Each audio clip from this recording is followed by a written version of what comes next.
wassalatu wassalamu ala asrofil anbiya'i wa mursalin wa ala alihi washabbihi ajma'in amma ba'du. Terima kasih Pak Ketua. Saya sudah diberi waktu untuk melaksanakan diskusi kita pada hari ini. Dan terima kasih kepada para narasumber juga yang alhamdulillah sudah bisa hadir pada kesempatan hari ini. Insya Allah nanti kita sapa satu-satu ya, biar lebih akrab. Dan terima kasih kepada seluruh partisipan, baik dari keluarga besar Parpol maupun pribadi ya yang sudah bisa hadir juga pada acara diskusi daring KPU Kabupaten Bandung Barat dengan tema penguatan demokrasi dalam meningkatkan kesadaran pemilih pasca pemilu 2019. Pertama-tama marilah kita panjatkan puji dan syukur kehadirat Allah Subhanahu wa taala karena pada hari ini kita masih diberi kekuatan untuk melaksanakan aktivitas kita dan insya Allah dengan kita sambil saum mudah-mudahan ini akan menambah pahala kita ya sambil berdiskusi. Dan tidak lupa juga kami mengucapkan selamat menjalankan ibadah saum. Mudah-mudahan saum kita diberi pahala oleh Allah Subhanahu wa taala dan diberi kekuatan melaksanakan saum sampai dengan 30 hari ke depan sehingga saum kita tutup. Amin. Amin. Amin. Salawat serta salam semoga tercurah limpahkan ke baginda Nabi besar Muhammad SAW. Baik rekan-rekan, tata tertib dan sistematika diskusi kita tadi mungkin sudah saya sampaikan. Sebelum kita mulai, ada baiknya kita berkenalan dulu atau kita sapa dulu para narasumber kita pada hari ini, karena ada istilah tak kenal maka tak sayang ya. Ada di antara pemateri yang mungkin sudah sangat akrab khususnya untuk warga Kabupaten Bandung Barat, tetapi mungkin ada beberapa juga yang perlu kita berkenalan lebih lanjut ya. Baik, yang pertama saya sapa dulu yang paling dekat dengan aktivitas kami sehari-hari, Pak Ketua, Pak Adi Saputro. Pak Adi, gimana, sehat? Alhamdulillah, Pak Maman. Ya. Kelihatannya segar bugar. Kalau ketua sudah segar bugar begini, pasti ada sesuatu. Entah nanti saya bukanya dikasih apa gitu. Hatur nuhun ketua. Terima kasih ketua sudah bisa hadir. Selanjutnya saya sapa Bapak Dr. Idam Holik. Pak Idam, selamat siang. Gimana kabarnya Pak? Baik, terima kasih ya. Alhamdulillah baik, Kang. Alhamdulillah baik. Ya, menyempatkan untuk KPU KBB. Terima kasih Pak. Selanjutnya saya sapa Ketua DPRD Kabupaten Bandung Barat, Bapak Rismanto SPD. Pak Rismanto, barangkali mau menyapa para hadirin, mangga Pak. Bagaimana kabarnya? Assalamualaikum warahmatullahi wabarakatuh. Assalamualaikum warahmatullahi wabarakatuh. Alhamdulillah saya sehat dan terima kasih sudah diundang di forum ini. Ya, kami juga sama-sama Pak. Terima kasih banyak Bapak sudah bersedia hadir menjadi narasumber pada kesempatan hari ini. Selanjutnya kita sapa Kepala Kesbangpol KBB, Bapak Jaja. Selamat siang Pak Jaja, sudah bisa bergabung. Tadi ada sedikit trouble sepertinya. Halo Pak Jaja.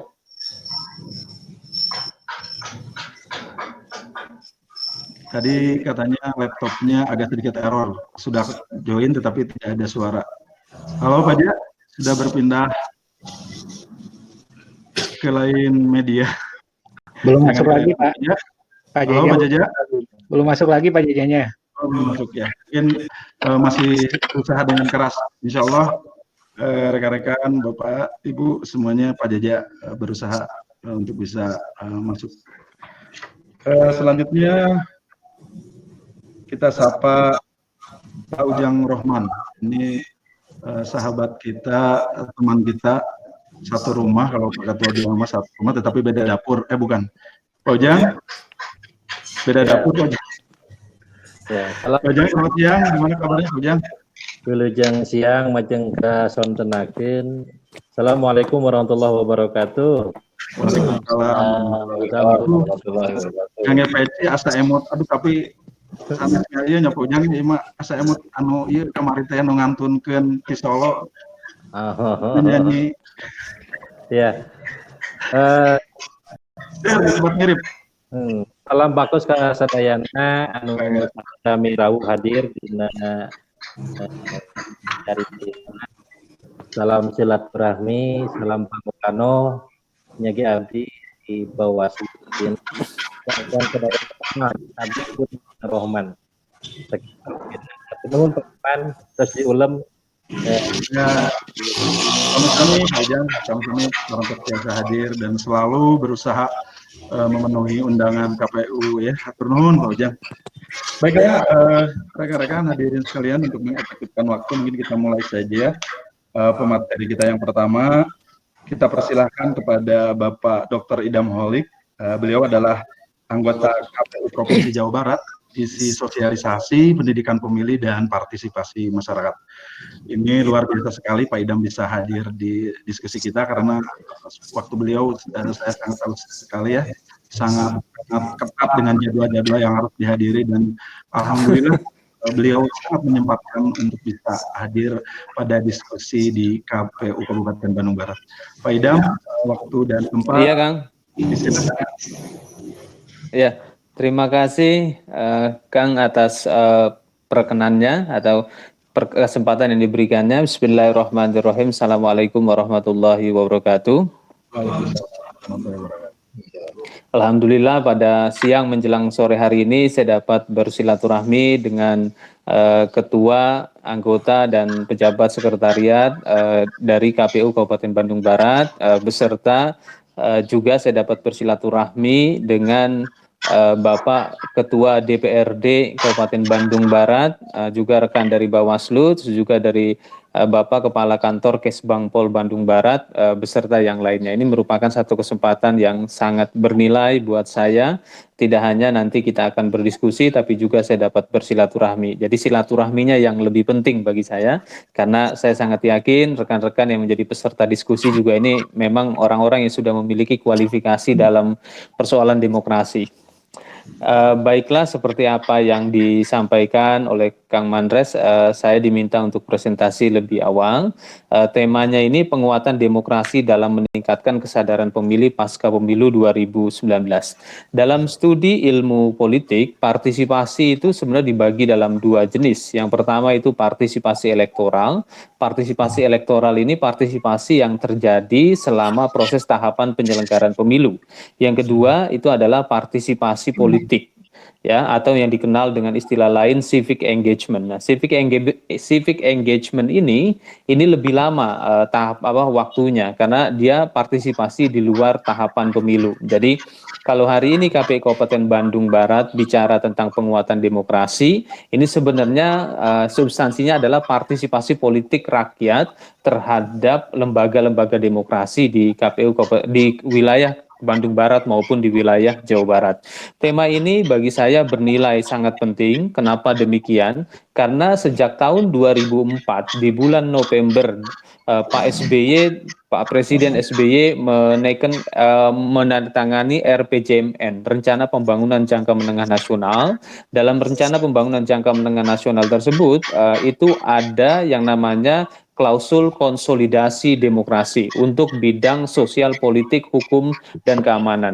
Jadi agenda pemerintah Republik Indonesia sejak 2004 hingga hari ini itu sedang melakukan konsolidasi demokrasi. Sebelum saya menjelaskan tentang konsolidasi demokrasi, sedikit proses demokratisasi. Yang pertama itu adalah tahapan transisi atau yang dikenal dalam studi pemilu dengan istilah elektoralisme, ya. Elektoralisme itu adalah satu paham bagaimana ingin mewujudkan.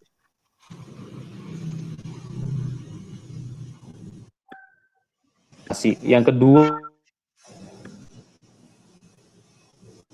itu adalah pematangan.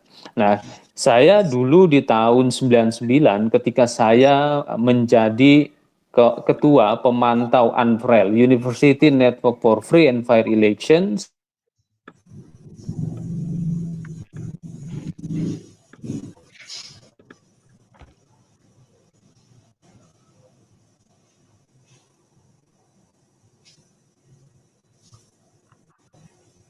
Suaranya. Halo Pak Idam, suaranya putus Pak.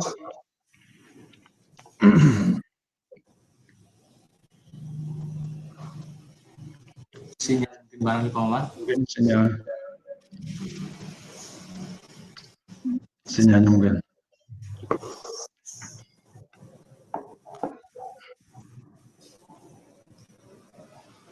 Siapa aja atas tinggal Pak Ja. Cobi tes Banten Pak Ja.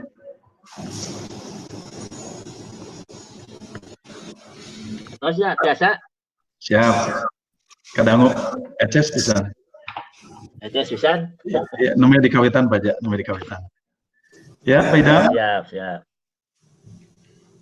Halo.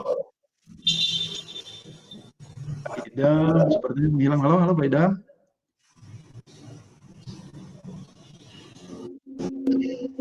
Pak Idam bisa mendengar suara saya Pak Idam? Terdengar nggak? Ya, siap. Lanjut Pak Idam. Halo? Siap Pak Idam, lanjut. Barusan keputus Pak.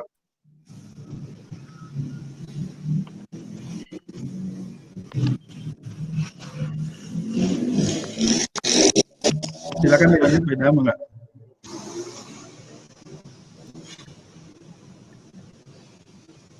Kedengeran ya? Kedengeran Pak Idam, enggak? Lanjut. Videonya tapi nggak kelihatan. Halo?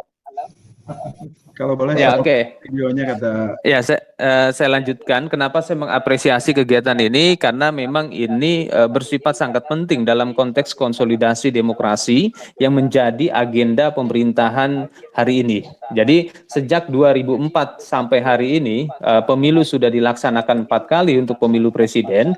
Kita masih dalam tahap konsolidasi. Ini merupakan tantangan bagi kita semua, bangsa Indonesia dan khususnya warga Jawa Barat, dan lebih khususnya lagi adalah warga Kabupaten Bandung Barat.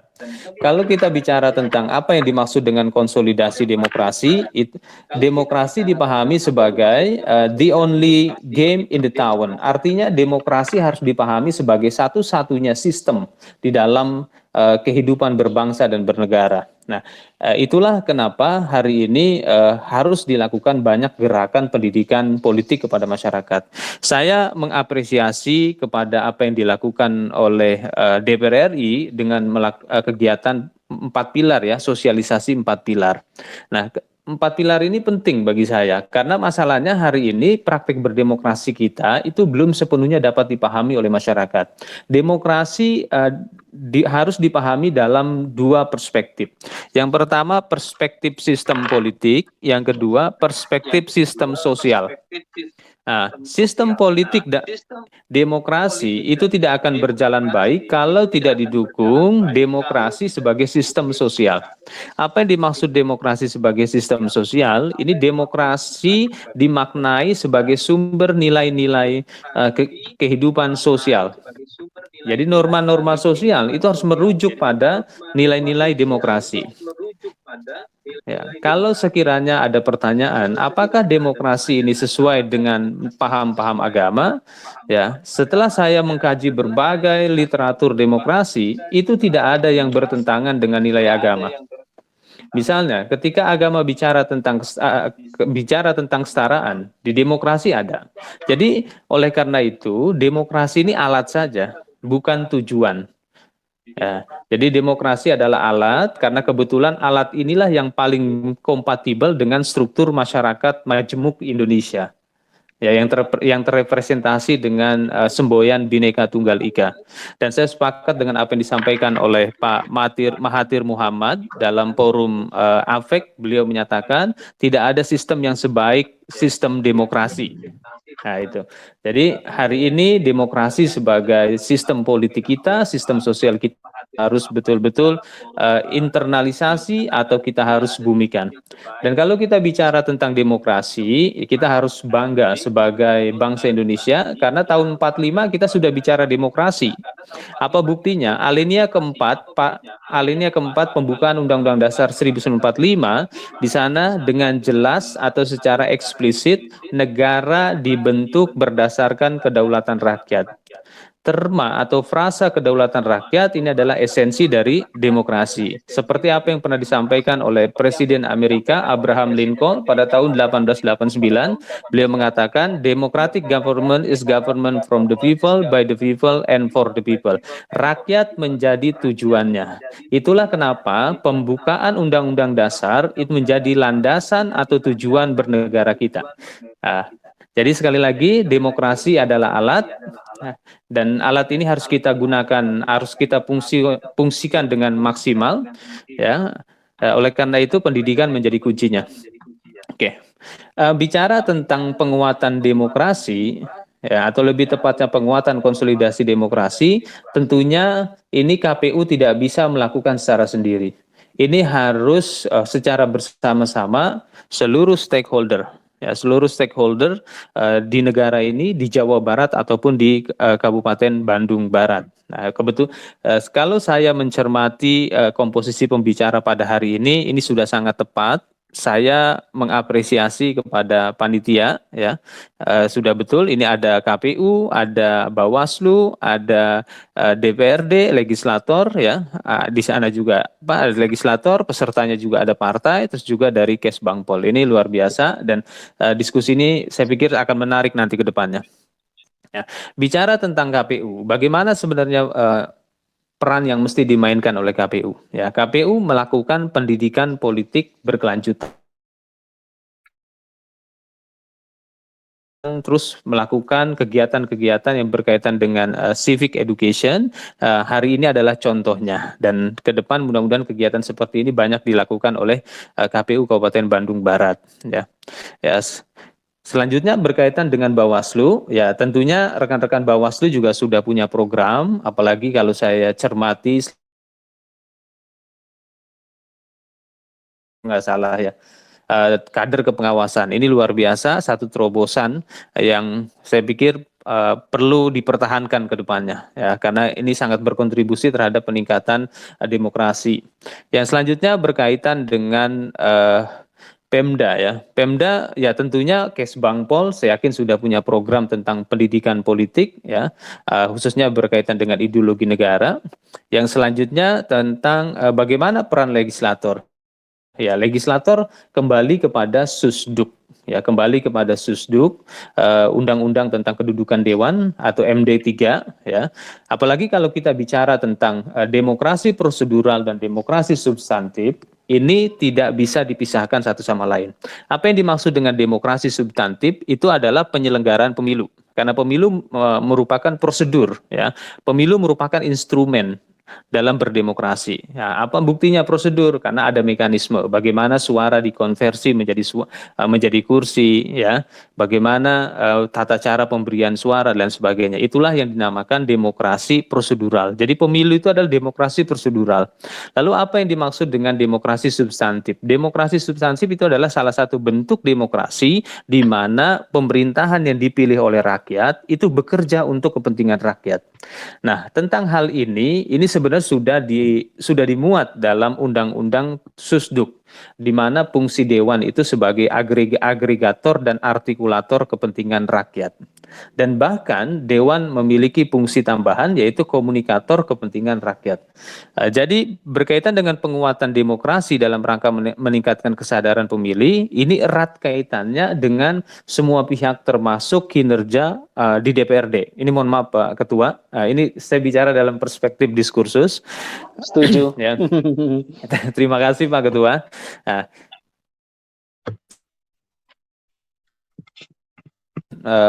Marketing politik. Apa relevansinya marketing politik dengan tema kita pada hari ini? Sangat relevan. Selama ini banyak pihak yang salah memaknai tentang marketing politik. Nah, sebelum saya mengungkapkan tentang pemikiran Liz Marsman, Profesor Jennifer Liz Marsman dari Selandia Baru, ya, dari Auckland University, saya ingin menyampaikan pemikirannya Profesor Philip Kotler dari Kellogg School of Management dari Northwestern University, Amerika. Beliau mengatakan bahwa marketing dan sales itu berbeda. kalau marketing itu orientasinya adalah kepuasan, satisfaction. Nah, tapi selama ini orang memaknai bahwa sales dan marketing itu sama, padahal jelas-jelas beda. Ya, kalau dahulu pernah terjadi ketika awal-awal pasar bebas, Indonesia ini dibanjiri oleh produk-produk Cina, khususnya kendaraan bermotor. Waktu itu Cina orientasinya adalah sales, jualan. Bagaimana dia menjual sebanyak mungkin motornya di Indonesia, tapi kualitas tidak diperhatikan. Kepuasan para pembelinya tidak diperhatikan, sehingga akhirnya dengan sendirinya motor Cina itu hilang dari pasaran. Nah, itu contoh bagaimana ketika sales itu dipahami atau diterapkan. Nah, kalau marketing beda. Marketing itu orientasinya adalah kepuasan rakyat. Dalam konteks politik, ya, marketing itu tahapan marketing yang paling akhir itu adalah delivery. Bagaimana mewujudkan. Jadi kebetulan Profesor Jennifer Liz Marsman ini dari Auckland University, beliau mengatakan setidak-tidaknya ada 3 model dalam kampanye pemilu. Yang pertama product oriented party, yang kedua sales oriented party, yang ketiga MOP atau market oriented party. Ketiga model marketing politik tersebut itu selalu diakhiri dengan tahap yang namanya delivery, perwujudan, atau di mana para pejabat yang terpilih ya mewujudkan semua janji-janji kampanye politiknya. Ya, kalau dalam studi komunikasi politik itu dinamakan kampanye permanen. Jadi pada saat yang bersangkutan mewujudkan janji-janji politik melalui proses reses, itu sudah sedang kampanye sebenarnya. Itu dalam studi komunikasi politik. Nah, yang perlu saya garis bawahi hari ini ya, setelah saya mengamati praktek perilaku pemilih di Jawa Barat, saya seringkali bertanya kepada masyarakat yang saya temui, apa alasan Anda memilih atau apa alasan Anda atau tidak memilih, itu sangat bergantung. Salah satunya adalah sampai sejauh mana pemerintahan terpilih atau pemerintahan yang dihasilkan oleh pemilu itu mewujudkan keinginan rakyat atau kepentingan politik rakyat. Nah, tentunya bicara tentang kepentingan politik rakyat ini banyak sekali bentuk-bentuknya. Ya, di sini ada Pak Ketua Dewan. Saya sangat yakin Pak Ketua Dewan sangat paham tentang itu.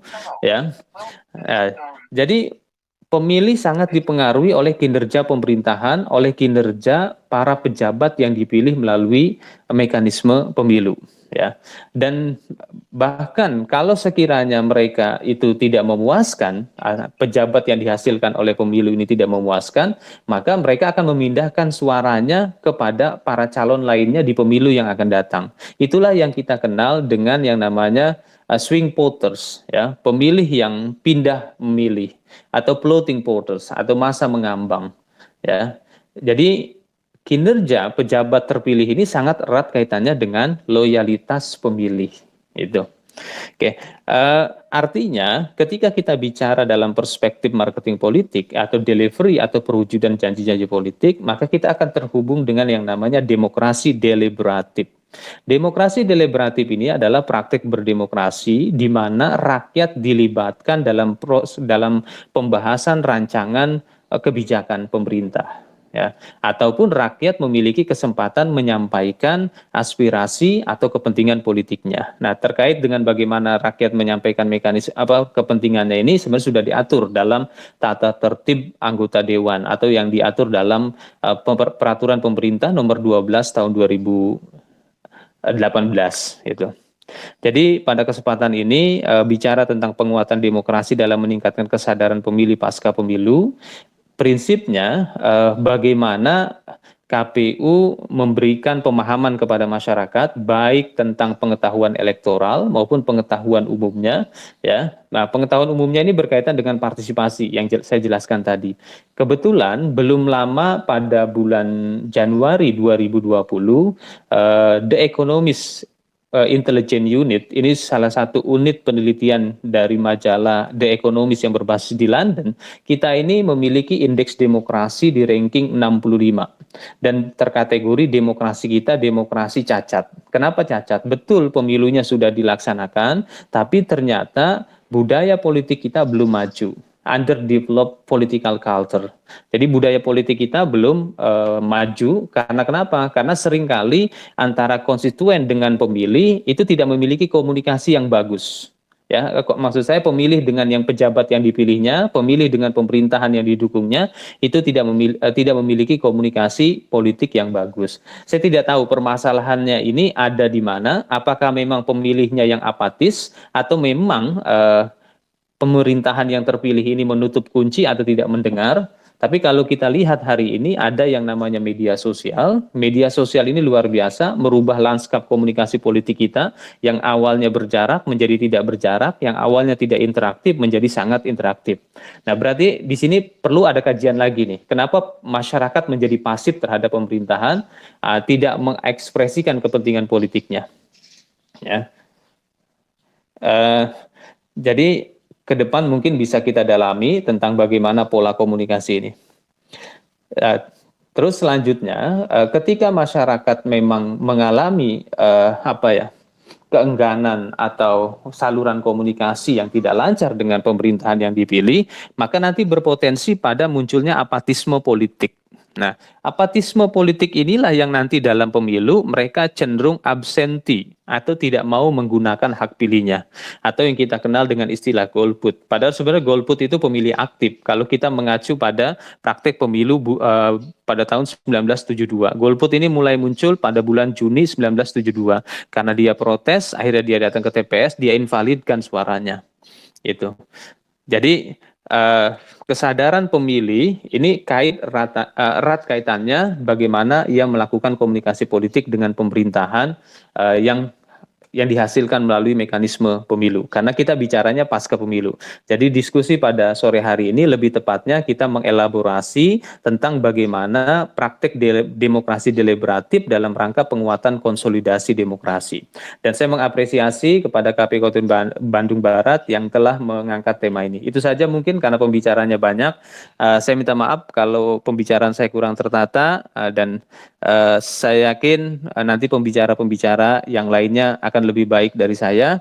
Dan sebelumnya saya ingin mengapresiasi kepada KPU Kabupaten Bandung Barat karena telah berhasil mencapai target nasional. Pada pemilu 2014 yang lalu, partisipasi pemilih di Kabupaten Bandung Barat itu 75%, dan di 2019 ini 80%, lebih tinggi daripada target nasional yaitu 77,5%. Nah, tentunya ini juga berkat kerja semua pihak, semua stakeholder, terutama partai politik ataupun para caleg. Karena dalam logika marketing atau dalam logika supply and demand, seseorang tidak akan membeli produk kalau produknya tidak berkualitas. Mudah-mudahan, dan saya yakin mereka yang terhormat yang hari ini berada di Lembaga Perwakilan Rakyat adalah putra-putri terbaik dari Kabupaten Bandung Barat yang siap mewujudkan semua keinginan dan kepentingan politik rakyat Bandung Barat dalam rangka menjaga semangat partisipasi politik rakyat. Terima kasih. Assalamualaikum warahmatullahi wabarakatuh. Waalaikumsalam warahmatullahi wabarakatuh. Terima kasih Pak Idam. Walaupun singkat ya, harapan kita sih Pak Idam bisa berbicara 2 jam minimal ya di sini, di forum ini, karena kita atau udah kelamaan akan sangat tercerahkan. Tetapi kita juga sadar waktu Pak Idam itu tidak bisa kita ya minta sebanyak itu karena pasti banyak agenda-agenda yang lain yang harus diselesaikan. Terima kasih Pak Idam tadi atas pencerahannya bahwa ternyata penguatan demokrasi atau istilah tepatnya adalah konsolidasi demokrasi itu sangat tergantung kepada para pelaksana atau lembaga-lembaga demokrasi itu sendiri dan juga pemerintahan atau para pejabat yang sudah dipilih oleh rakyat. Ya mudah-mudahan harapan kami, khususnya kami sebagai penyelenggara atau lembaga demokrasi, bisa menjalankan apa yang tadi sudah diutarakan oleh Pak Idam. Kita harus selalu dan giat melaksanakan kegiatan dalam meningkatkan kesadaran pemilih atau para pemilih, karena ternyata sistem demokrasi adalah sistem yang paling baik, yang paling tepat dalam rangka kehidupan berpolitik. Dan juga maaf Pak Ketua DPRD alhamdulillah hadir tadi, alhamdulillah partisipasi di KBB melampaui target, berarti itu menunjukkan bahwa kinerja dan para pejabat yang terpilih itu memang diharapkan oleh para pemilih. Dan mudah-mudahan dengan diskusi-diskusi yang kita laksanakan ini, para pejabat dan pemerintahan terpilih bisa meningkatkan kinerjanya. Itu. Pak Idam, mohon maaf, ada pertanyaan, boleh Pak? Halo Pak Idam. Iya Kang. Baik, Iya Kang. mungkin saya sampaikan saja, ini ada pertanyaan dari Saudari Asi Kusuma Dewi. Beliau adalah dulu sebagai agen sosialisasi di relasi kita, Pak, di 2019. Pertanyaannya begini, Pak. Bagaimana cara untuk dapat meraih kepercayaan kembali warga untuk dapat menggunakan hak pilihnya dengan baik di pemilihan berikutnya setelah apa yang sudah terjadi di Pilnas 2019 kemarin?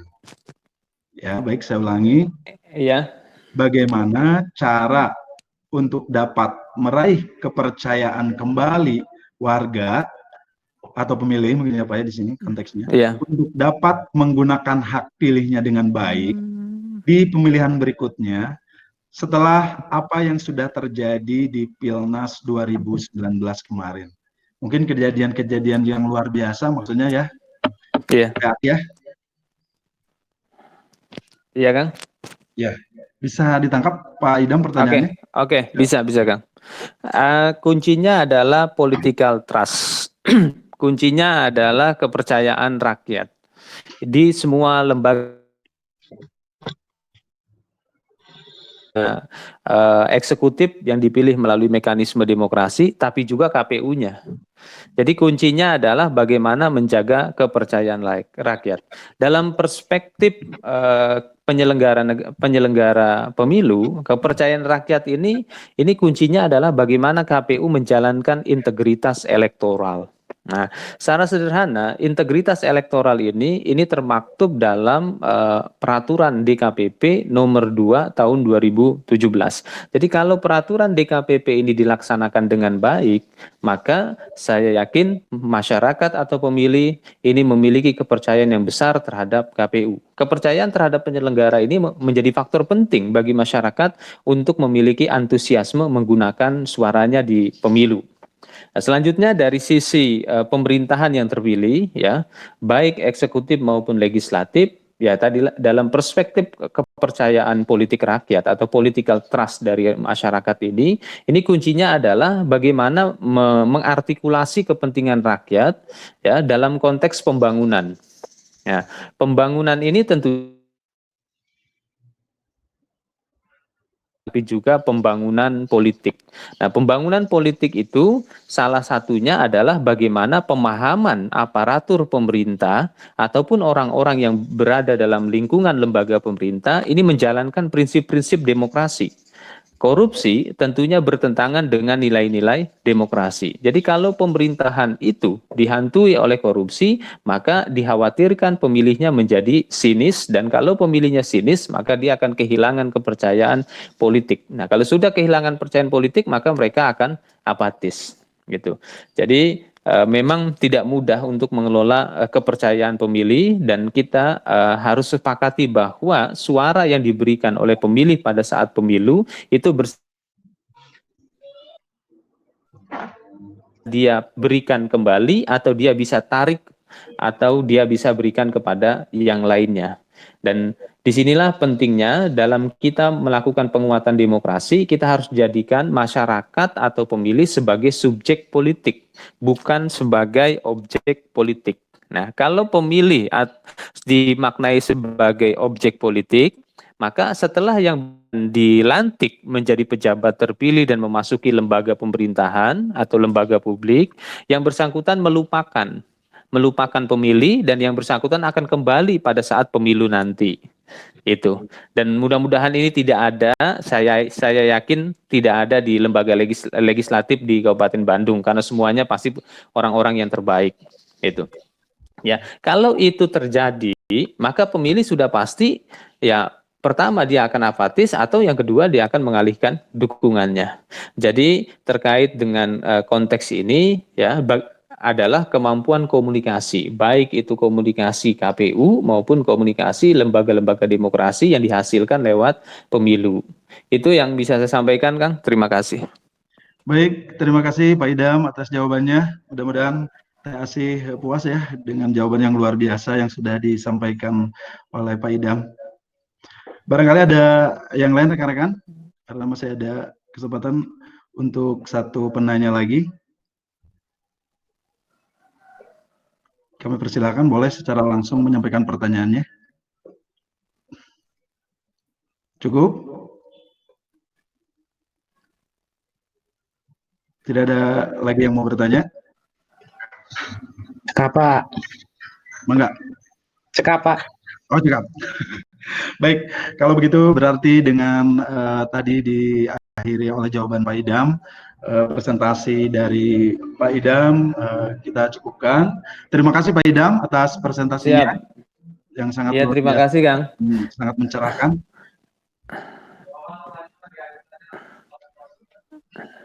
Nah, ya. Iya, sama-sama Kang.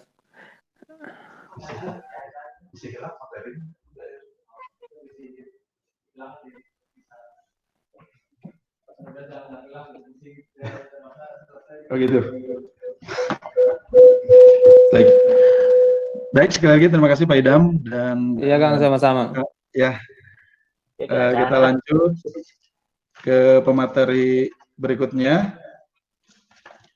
Pemateri berikutnya kami persilahkan kepada Bapak Rismanto. Beliau adalah Ketua DPRD Kabupaten Bandung Barat.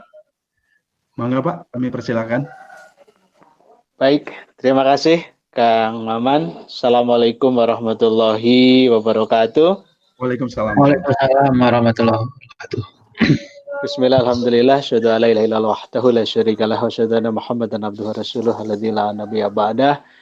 Yang sama-sama kita hormati Bapak Dr. Idam Holik, hatur nuhun Pak Dokter sudah berkenan sharing topik yang sangat menarik dan mencerahkan untuk kita semua.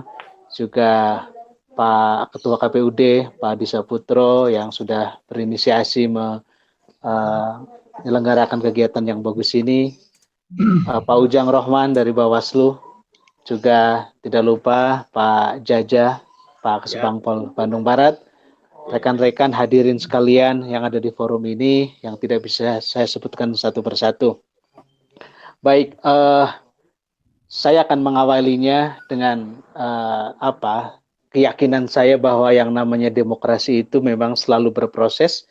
Ia adalah becoming proses, tidak pernah being, tidak pernah menjadi sesuatu yang ajek lalu mencapai puncaknya setelah itu ya ajek seperti itu ya. Ini kita bisa lihat dari bagaimana demokrasi diterapkan di berbagai negara. Di pointer yang saya bikin misalnya, saya sengaja mengambil contoh Amerika ya. Amerika di era hari ini itu sepertinya berbeda dengan sebelum-sebelumnya. Hari ini kita melihat, ya selama ini kita melihat bahwa Amerika misalnya adalah kiblatnya demokrasi, kampionya demokrasi modern. Orang bicara kebebasan, Amerika adalah referensinya. Orang bicara kematangan demokrasi, itu Amerika referensinya. Orang bicara pemilih yang rasional, pemilih yang matang, Amerika itu adalah kiblatnya begitu. Hanya hari ini di era Trump itu sepertinya era itu menurun atau katakanlah runtuh ya. Maka pada tahun 2018-an kurang lebih itu muncul kritik yang sangat tajam yang itu disampaikan oleh para scholar, para akademisi, para pengamat ilmuwan dalam bidang politik, dengan salah satu bukunya misalnya adalah How Democracy Dies ya. Bagaimana demokrasi itu mati begitu. Ini judulnya sangat provokatif dan konten buku itu sesungguhnya adalah bicara tentang Amerika di era Trump begitu ya. Buku ini ditulis oleh Stephen Levitsky dan Daniel Ziblatt ya. Ada beberapa poin inti dari buku itu yang kira-kira kurang lebih itu mendekati Amerika hari ini. Pertama adalah menolak aturan main demokrasi. Ya. Jadi kesepakatan-kesepakatan undang-undang yang sudah disepakati yang berpuluh-puluh kali amandemen itu ada beberapa poin penting yang katakanlah dilanggar di situ. Yang kedua adalah menyangkal legitimasi lawan politik dengan pembunuhan karakter, dengan menjuluki julukan tertentu yang tentu tidak mengenakan begitu ya. Yang ketiga adalah secara diam-diam bisa jadi mendorong kekerasan. Dan yang keempat adalah menghambat kebebasan sipil. Kalau di checklist poin-poin itu ada di suatu negara, maka ya itu adalah dalam tanda kutip gejala kiamat demokrasi di sebuah negara ya. Lalu dua penulis ini memberikan solusi ya. Solusinya apa? Solusinya adalah bangun kembali keharmonisan ya. Lawan politik adalah bukan lawan. Lawan politik hanyalah ya lawan ketika masa-masa kampanye begitu. Setelah itu ya selesai urusannya. Yang kedua membangun toleransi mutual antar partai politik. Perbedaan partai politik bukan perbedaan agama sehingga atau perbedaan iman misalnya sehingga harus vis-a-vis ya. Harus kontra selama-lamanya begitu. Perbedaan ya partai politik ya katakanlah fungsinya ya menguat ketika di masa-masa kampanye, di masa-masa election begitu ya. Setelah itu adalah tinggal partai politik menunjukkan buktinya, duta-duta politiknya sehebat apa dia mengamalkan janji-janjinya. Dan yang ketiga, buku ini juga memberi nasihat belajarlah dari Chile katanya ya. Di sana adalah ada yang disebut dengan democracy for agreement ya. Salah satu cirinya itu presiden sebelum dia mengirim RUU ke parlemen, dia berkonsultasi dengan pimpinan partai politik. Ini poinnya adalah semuanya adalah keharmonisan begitu. Kenapa saya contohkan Amerika? Karena bisa jadi apa yang terjadi di Amerika hari ini menggoda negara-negara lain yang demokrasinya masih dalam ya tentu saja proses konsolidasi dan sebagainya untuk ya menirunya gitu. Dan itu tidak tertutup kemungkinan terjadi ya. Misalnya Amerika saja yang sudah mature, mempunyai maturity dalam demokrasi, pemimpinnya tergoda untuk melakukan langkah-langkah yang bertentangan dengan nilai-nilai demokrasi, apalagi negara lain yang misalnya masih dalam proses yang lebih muda dari itu. Istilah tadi Pak Dokter adalah underdeveloped demokrasi. Negara yang demokrasinya masih mundur, masih terbelakang ya istilah underdeveloped itu, bahkan belum mencapai developing ya, belum berkembang demokrasinya. Itu sangat mungkin menggoda ya, dan kalau itu terjadi sangat repot begitu. Nah, sehingga apa yang bisa kita lakukan? Tentu saja kita melakukan antisipasi sedini mungkin. Yang kedua, bagaimana dengan Indonesia? Sebelum saya bicara lokal, Indonesia saya rasa juga mengalami masa-masa yang cukup menurut saya cukup keras ya dan menyedihkan dalam berdemokrasi. Contoh terakhir adalah pemilu kemarin belakangan 2019. Orang mengakui dari berbagai kalangan tentu ada nilai keberhasilannya ya. Tentu ini saya sendiri sebagai perwakilan partai politik, bahkan katakanlah hari ini sebagai orang yang masuk di jajaran pemerintahan karena pemilu kemarin juga sangat mengakui itu. Namun di sisi lain kita juga tidak boleh menafikan catatan-catatan pemilu kemarin di 2019 di tanah air kita. Pertama, saya rasa ini pemilu yang paling kompleks ya, di mana kertas suara terbanyak yang bisa jadi dalam sejarah pemilu kita. Artinya berbagai jenjang kumpul di situ ya, presiden, DPD, DPR RI dan lain-lain ya. Mestinya sih tidak menimbulkan kebingungan, tapi pada faktanya karena saya juga turun ke lapangan ya hari demi hari, kebingungannya luar biasa. Cara kampanyenya pun juga harus memerlukan terobosan sendiri. Yang kedua saya rasa juga ada dampak polarisasi dari Pilpres yang hari ini belum sembuh ya. Kata orang Sunda ini lukanya 7 jahitan, 9 jahitan ya. Ini mau tidak mau. Kenapa ya? Karena ada hal yang sangat ideologis, penyebabnya ada hal yang menurut saya teknis, menyangkut aturan. Kenapa prasyarat untuk pengajuan calon pasangan presiden misalnya harus mahal ya 20%, sehingga menimbulkan calon itu sangat sedikit dan belahan kutubnya itu makin kuat, dan itu terasa sampai hari ini ya. Jadi pemilu kemarin pemilu yang berdarah-darah ya. Termasuk berdarah-darah juga dalam hal cost-nya gitu ya. Bisa di survei bagaimana political cost ya para kandidat kemarin itu begitu tinggi ya. Ada yang jadi, ada yang tidak gitu ya. Ya ini juga problem tersendiri. Jadi ke depan saya rasa kita memerlukan pemilu yang bisa menjadikan proses pemilu itu termasuk dalam kampanye dan lain-lainnya itu yang lebih soft ya, lebih harmonis. Ini PR besar kita saya rasa. Ini bukan tugas lembaga penyelenggara pemilu saja, itu adalah bagian saja. Justru yang lebih besar adalah partai politik. Bagaimana menghasilkan regulasi-regulasi terutama di level pusat itu yang lebih bersahabat dan lebih mengindonesia dengan lebih Indonesia begitu, dengan kultur Indonesia yang toleran, harmonis, ya gotong royong seperti itu. Dampaknya saya rasa juga kembali sampai ke level bawah, ke lokal Bandung Barat gitu ya.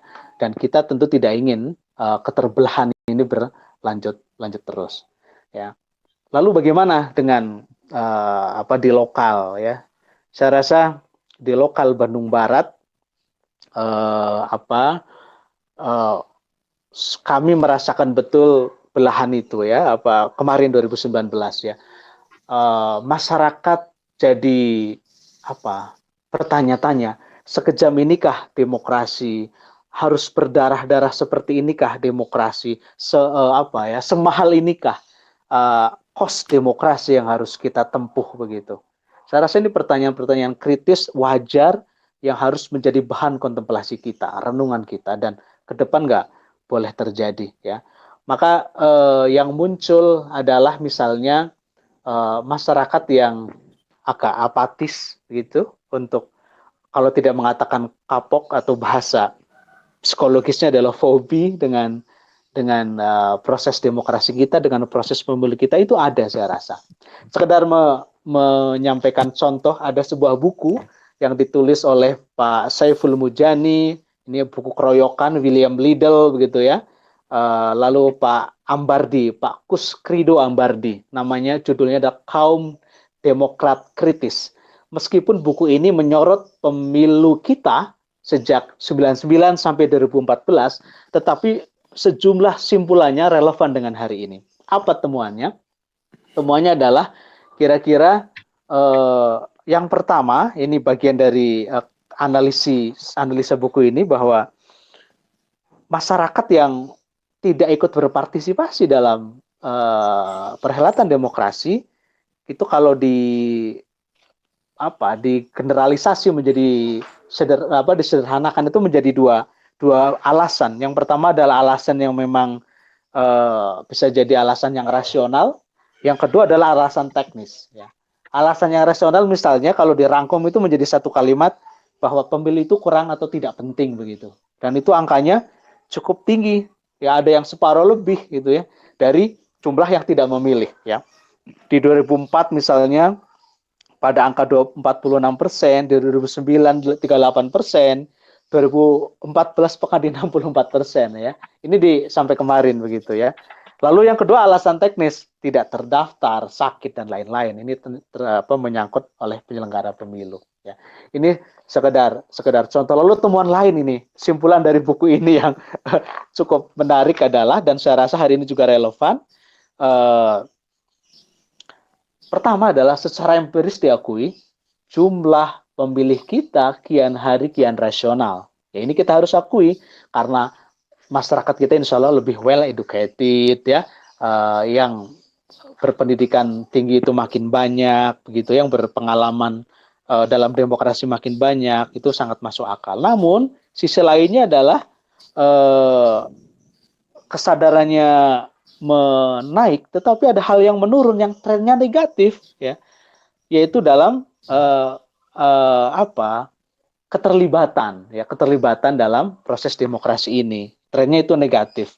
Padahal ini kebanyakan dialami oleh para pemilih yang lebih muda usianya. Ya, bukan pemilih yang muda, tapi yang relatif muda usianya, hidup di kota besar atau di kota-kota, tidak di pedalaman, tidak di desa, lalu memiliki tingkat pendidikan yang tinggi, dia lebih terekspos media massa, dan bisa jadi secara income dia lebih matang.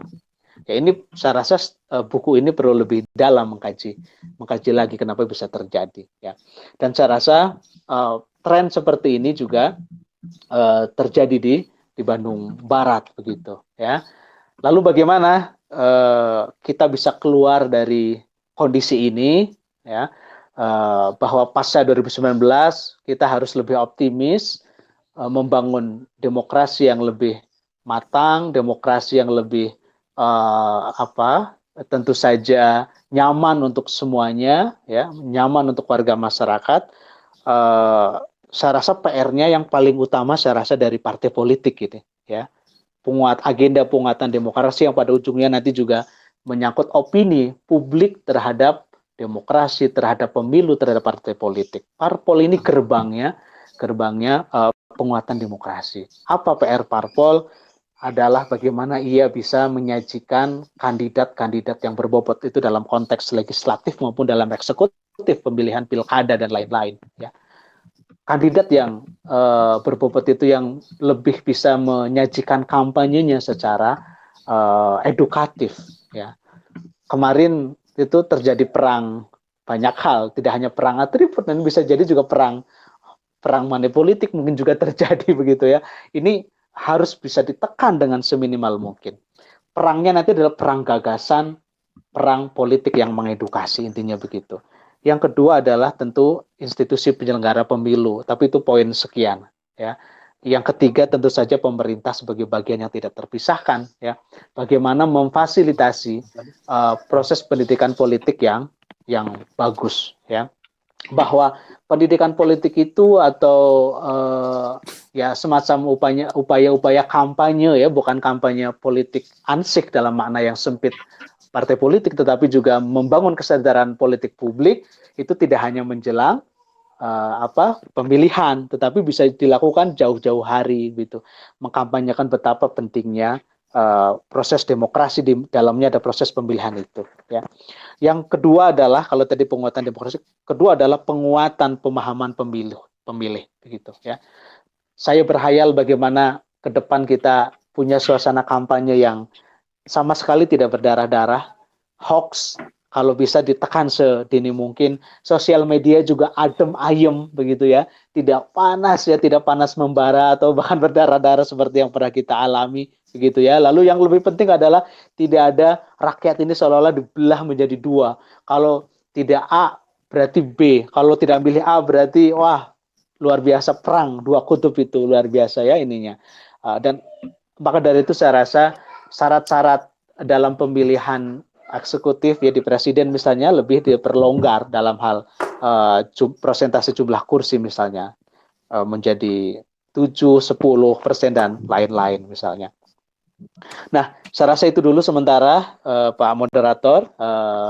Mudah-mudahan ada poin yang bisa ditangkap dari poin-poin yang tadi saya sampaikan, dan sebagai bagian dari pemerintahan di Bandung Barat, sebagai bagian juga dari partai politik, tentu kami dengan senang hati mensupport gagasan-gagasan yang tadi saya kemukakan, bagaimana melakukan upaya-upaya penguatan demokrasi, termasuk penguatan pemilih atau dalam pendidikan politik bagi pemilih. Mohon maaf manakala ada hal-hal kurang berkenan. Wassalamualaikum warahmatullahi wabarakatuh. Assalamualaikum warahmatullahi wabarakatuh. Waalaikumsalam warahmatullahi wabarakatuh. Terima kasih Pak Rismanto SPD. Beliau adalah Ketua DPRD Kabupaten Bandung Barat yang sudah menyampaikan materinya. Intinya kalau kita simak tadi, kita harus optimis penguatan demokrasi itu bisa terlaksana apabila hal-hal yang harus kita sikapi dalam pelaksanaan demokrasi yang sudah disampaikan tadi bisa kita sikapi. Misal tadi bahwa di pemilu 2019 menjadikan rakyat menjadi terpecah. Kemudian kita juga berkaca pemilu 2019 adalah pemilu yang berdarah-darahnya banyak, sampai tadi luka 7 jahitan dan lain sebagainya, sehingga mudah-mudahan luka 7 jahitan itu sekarang sudah pulih, Pak. Pemilih siap memilih lagi begitu, Pak. Ya, dan yang terpenting juga tadi disampaikan ternyata para pejabat pemerintahan yang terpilih juga hampir sama poinnya seperti yang diutarakan oleh Pak Idam sebelumnya. Mereka harus betul-betul memberikan kinerja yang terbaik sehingga para pemilih tidak kapok begitu, dan yang terpenting tadi ada poin tidak apatis. Karena kalau pemilih sudah apatis, waduh luar biasa. Dan KPU juga, Bawaslu, lembaga-lembaga demokrasi penyelenggara juga tadi sama harus lebih aktif aktif untuk memberikan kesadaran berdemokrasi kepada pemilih. Itu mungkin ya Pak ya. Terima kasih Pak Rismanto atas materinya. Baik, rekan-rekan partisipan, sepertinya pertanyaannya silakan di-keep dulu, disimpan dulu, atau boleh mangga diketikkan dulu di chat, karena kita akan tampung semua pertanyaan dan pembahasannya kita akan bahas di akhir sesi setelah para narasumber menyampaikan materi atau berpresentasinya. Baik, selanjutnya kita masuk ke pemateri yang ketiga. Kami persilahkan dari Bawaslu. Pak Ujang, halo. Masih setia Pak Ujang? Ya, halo. Wah, siap. Wah, Pak Ujang. Ya. Karena insya Allah tadi sahurnya 2 gelas kopi pahit Pak Ujang ya. selalu melek kalau Pak Ujang mah ya. Siap. Ya baik, rekan-rekan sekalian, Bapak Ibu, para partisipan diskusi kita hari ini. Untuk selanjutnya kami persilahkan kepada Bapak Ujang Rahman SAG untuk menyampaikan materinya. Mangga Pak Ujang. Ya, terima kasih Pak Maman. Assalamualaikum warahmatullahi wabarakatuh. Waalaikumsalam warahmatullahi wabarakatuh. Alhamdulillahirabbil alamin wa bihi nasta'in ala umuri dunya waddin wa ala alihi washabihi ajmain. Amma ba'du. Yang terhormat Bapak Ketua DPRD Kabupaten Bandung Barat, Pak Rismanto, Begitu Pangdim atas lami sebada dilantik teh namanya katingali ayeuna. Nuhun Kang. Nanti kalau habis corona kita kopi darat. Juga yang terhormat ini juga Pak Dr. Ida Mahalik, alhamdulillah bisa berjumpa kembali melalui diskusi dan kesempatan ini. Yang terhormat Ketua KPU Bandung Barat, Pak Adi, dan beserta para anggota, dan juga yang terhormat Pak Bangpol, Pak Jeja. Ya, siap. Apa Pak? Alhamdulillah. Nuhun atuh. Baik, pada kesempatan ini mungkin saya berbicara tidak seperti pada pembicara-pembicara sebelumnya, termasuk Pak Dr. Ida Mahalik tadi, kemudian Pak Aris, karena memang beliau itu adalah akademisi yang betul-betul mumpuni gitu ya dalam hal ini gitu. Tapi pada kesempatan ini yang pertama saya sampaikan adalah terima kasih atas undangan yang disampaikan oleh KPU kepada kami, dan inilah mungkin salah satu momen kesempatan baik bagi kami untuk lebih mempererat gitu ya, mempererat konsolidasi dan komunikasi. Karena setelah kita melalui atau melewati tahapan-tahapan pemilu legislatif, salah satunya adalah bahwa memang setelah itu penting adanya komunikasi dan konsolidasi. Jadi kalau lagi pemilu suka komunikasi itu terjalin dengan baik, tapi setelah ya selesai kadang jadi mandek gitu loh. Nah ini mungkin penting. Nah salah satu alternatifnya adalah dengan mengadakan diskusi seperti sekarang. Baik, berbicara dan menyoal terkait dengan masalah penguatan demokrasi dalam peningkatan kesadaran pemilih pasca pemilu 2019, mungkin kami atas nama Bawaslu mungkin lebih menyoroti kepada bagaimana upaya masyarakat menjaga demokrasi ini melalui pengawasan partisipatif. Seperti yang kita ketahui bersama bahwa memang pemilik kedaulatan di Indonesia ini adalah kedaulatan ada di tangan rakyat dan dilaksanakan sesuai dengan ketentuan perundang-undangan. Juga seperti yang mungkin kita maklumi bersama bahwa terkait dengan demokrasi itu terbagi dua, ada demokrasi secara langsung dan demokrasi perwakilan. Nah, atau demokrasi secara tidak langsung. Nah, kemudian dari ini dilihat dari sudut pandang bentuk pemerintahan bahwa memang demokrasi dibagi dua.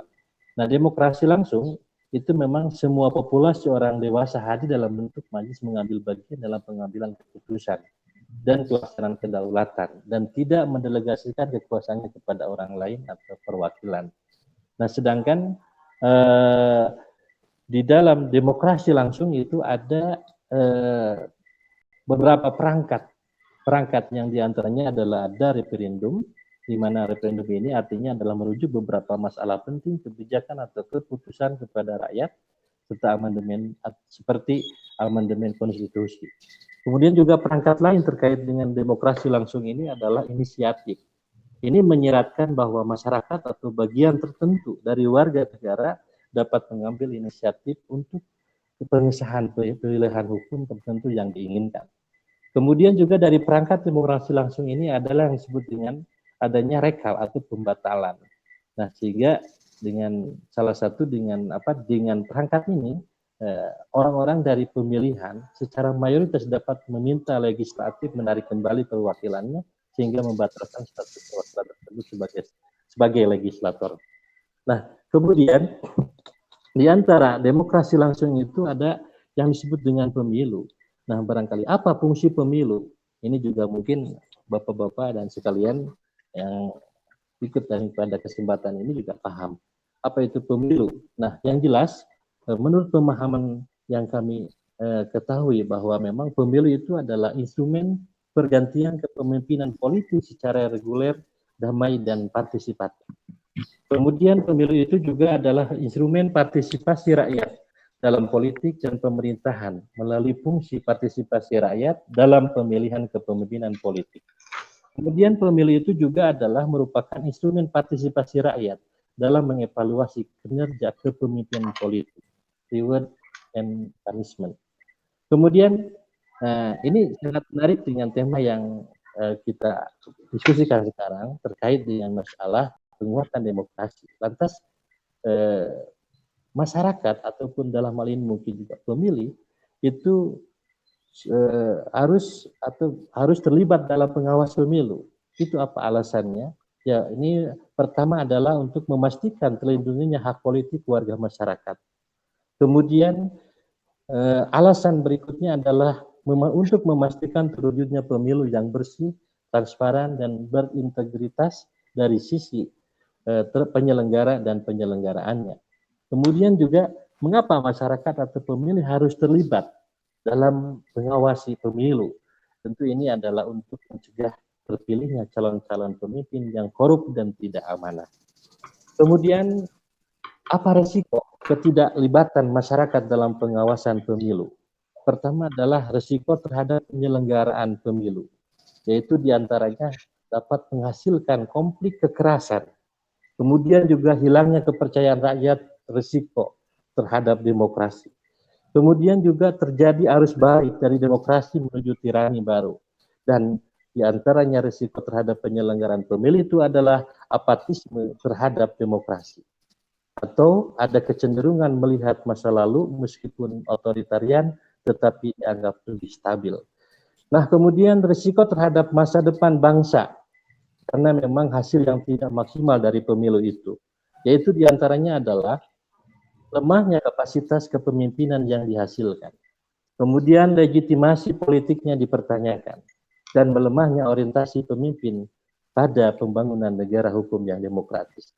Nah, di sini juga perlu mungkin sedikit saya sampaikan terkait dengan bagaimana kepercayaan publik, kepercayaan masyarakat kepada penyelenggara.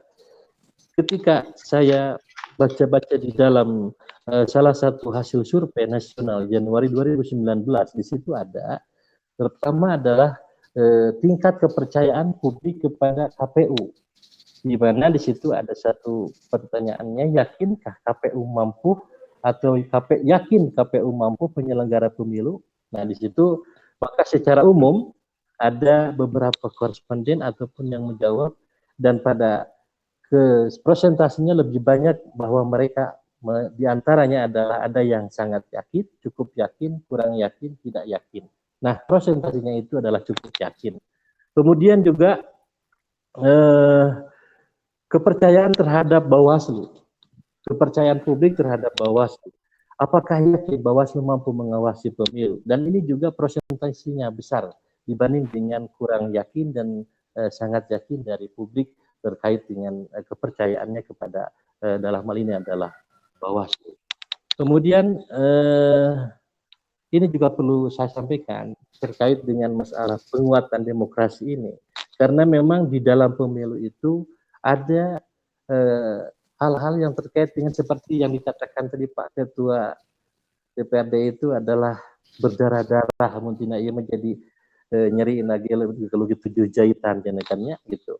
Nah ini mungkin kalau dilihat dari sisi ranah pengawasan itu ada perspektif kerawanan pemilu, di mana legal komplainnya itu adalah ada yang namanya pelanggaran dan bukan pelanggaran. Pelanggaran diantaranya ada pelanggaran pidana pemilu, ada pelanggaran administrasi pemilu, kemudian ada pelanggaran kode etik penyelenggara pemilu. Ada juga yang disebut dengan atau yang termasuk bukan pelanggaran pemilu. Di antaranya adalah sengketa pemilu, dan pelanggaran tidak terhadap undang-undang pemilu tetapi berkaitan dengan proses pemilu. Nah ini juga perlu disampaikan terkait dengan kerawanan-kerawanan di dalam pemilu itu sendiri. Nah kemudian apa yang terjadi dalam pemilu selama ini, termasuk pemilu kemarin 2019, yaitu diantaranya adalah terjadinya konflik. Itu konflik antar peserta pemilu atau antar pendukung. Kemudian konflik antar peserta pemilu dengan penyelenggara pemilu.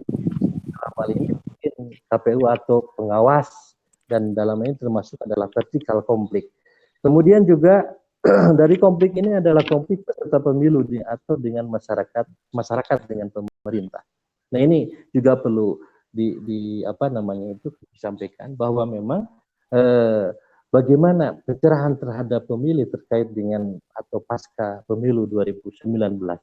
Kemudian dari karakteristik pelanggaran pemilu itu sendiri, diantaranya adalah pelanggaran berdaya rusak tinggi.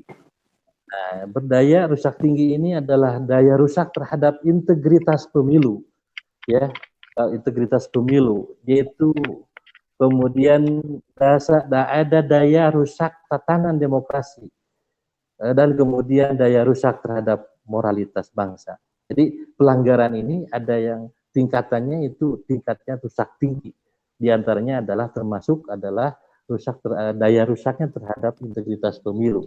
Nah, diantaranya adalah terjadinya pelanggaran seperti adanya manipulasi dana kampanye, manipulasi hasil penghitungan suara, kemudian juga adanya korupsi politik, kemudian juga ada money politik, isi syarat, dan lain sebagainya.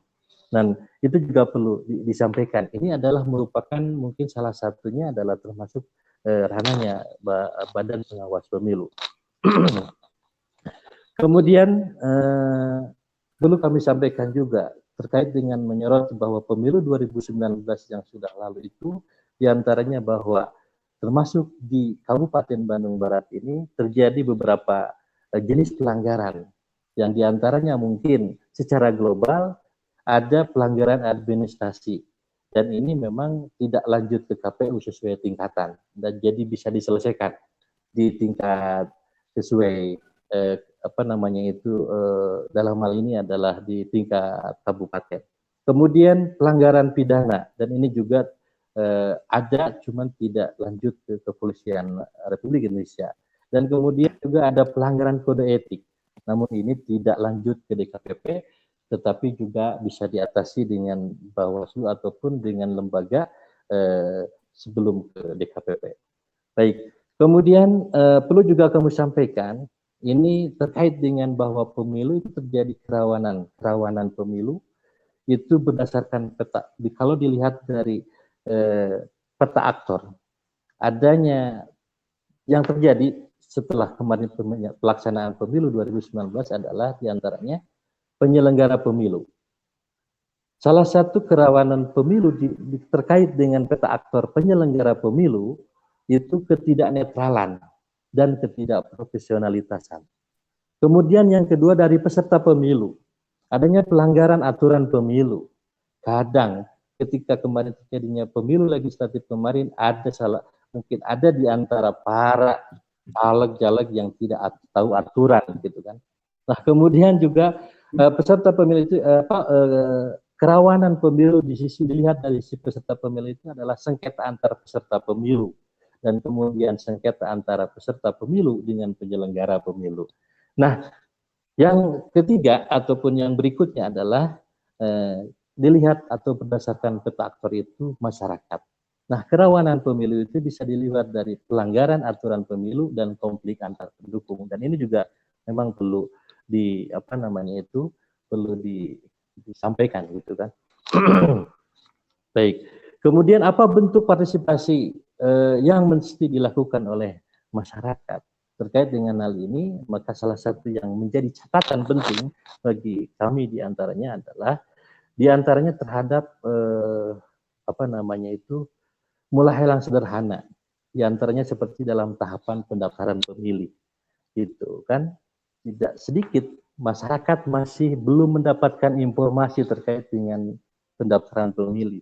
Maka di situ mungkin bisa disampaikan kepada masyarakat itu, pastikan nama dan keluarga Anda terdaftar sebagai pemilih, kemudian awasi dan laporkan jika ada pemilih yang belum terdaftar.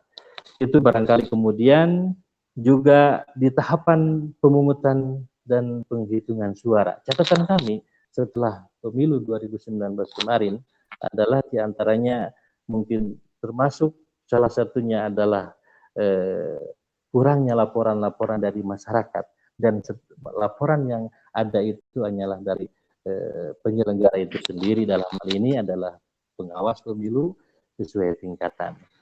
Nah, itu barangkali Pak Maman yang bisa saya sampaikan. Mohon maaf apabila memang materi ini kurang itu benar, tapi ya mudah-mudahan ini menjadi salah satu langkah awal untuk lebih kita menguatkan dari Baik, terima kasih Pak Ujang, perwakilan dari Bawaslu yang sudah menyampaikan materinya yang luar biasa sekali. Assalamualaikum warahmatullahi wabarakatuh. Waalaikumsalam warahmatullahi wabarakatuh. Sekali lagi terima kasih Pak Ujang atas materinya. Tadi yang saya cermati poin hampir sama dari pemateri sebelumnya tentang keapatisan Pak Ujang ya. Jangan sampai pemilih menjadi apatis karena terjadinya hal-hal yang membuat para pemilih tidak lagi antusias begitu ya untuk memilih, karena tadi adanya tingkat kepercayaan mulai dari opsi tidak percaya, mulai dari percaya sampai ke tidak sangat percaya, baik itu untuk KPU dan juga untuk Bawaslu, termasuk adanya pelanggaran-pelanggaran yang mungkin itu mengindikasikan adanya proses demokrasi yang kurang baik di mata masyarakat atau mata pemilih, sehingga kita berharap poin-poin yang tadi yang seharusnya tidak terjadi, sehingga antusiasme pemilih itu seharusnya semakin meningkat, sehingga apalagi kami dalam konteks partisipasi masyarakat itu jangan sampai menurun begitu Pak Ujang ya, di KBB justru harusnya lebih meningkat. Terima kasih Pak Ujang. Insya Allah nanti pertanyaannya kita akan bahas di akhir sesi Pak Ujang ya. Harap bersabar. Kalau kopi masih banyak Pak Ujang di dapur Pak Ujang. Terima kasih Pak Ujang sekali lagi untuk pemateri selanjutnya. Kami persilahkan dari Kesbangpol. Dalam hal ini diwakili langsung oleh Kepala Kesbangpol Kabupaten Bandung Barat, kepada Pak Jaja Esot SEMM. Kami persilakan. Mangga Pak Jaja, alhamdulillah dengan perjuangan luar biasa dua media tadi, aduh setelah yang satu error, alhamdulillah sentiasa penak. Ini rekan-rekan semua sahabat setia, tetapi akhir-akhir ini karena beliau sebagai pejabat, waduh susah sekali kita bertemu ya Pak Jaja. Tapi insya Allah masih emot aja. Masih emot ke Abdi Pak Jaja? Alhamdulillah. Ya, siap. Siap. Insya Allah kayak satu jantan Pak Jaja. Ya, atur nuhun Pak Moderator, Pak Maman. Ya. Bismillahirrahmanirrahim. Assalamualaikum warahmatullahi wabarakatuh. Waalaikumsalam warahmatullahi wabarakatuh. Yang terhormat Pak Dr. Idam, Pak Ketua KPU, Pak Adi, sehat? Pak Ketua Dewan, Pak Rismanto, sehat Pak? Alhamdulillah. Pak Ujang Rahman, sehat? Alhamdulillah sehat, sawadina Pak. Alhamdulillah. Nah, terus Pak Ketua KPU, abdi pasti film ya di acara. Ya, abdi sangat apresiasi diselenggarakan.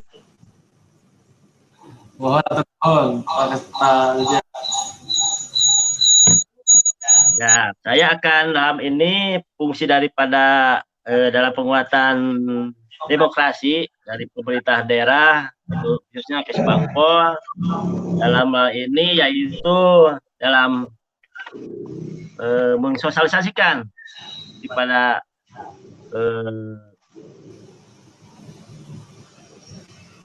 masyarakat.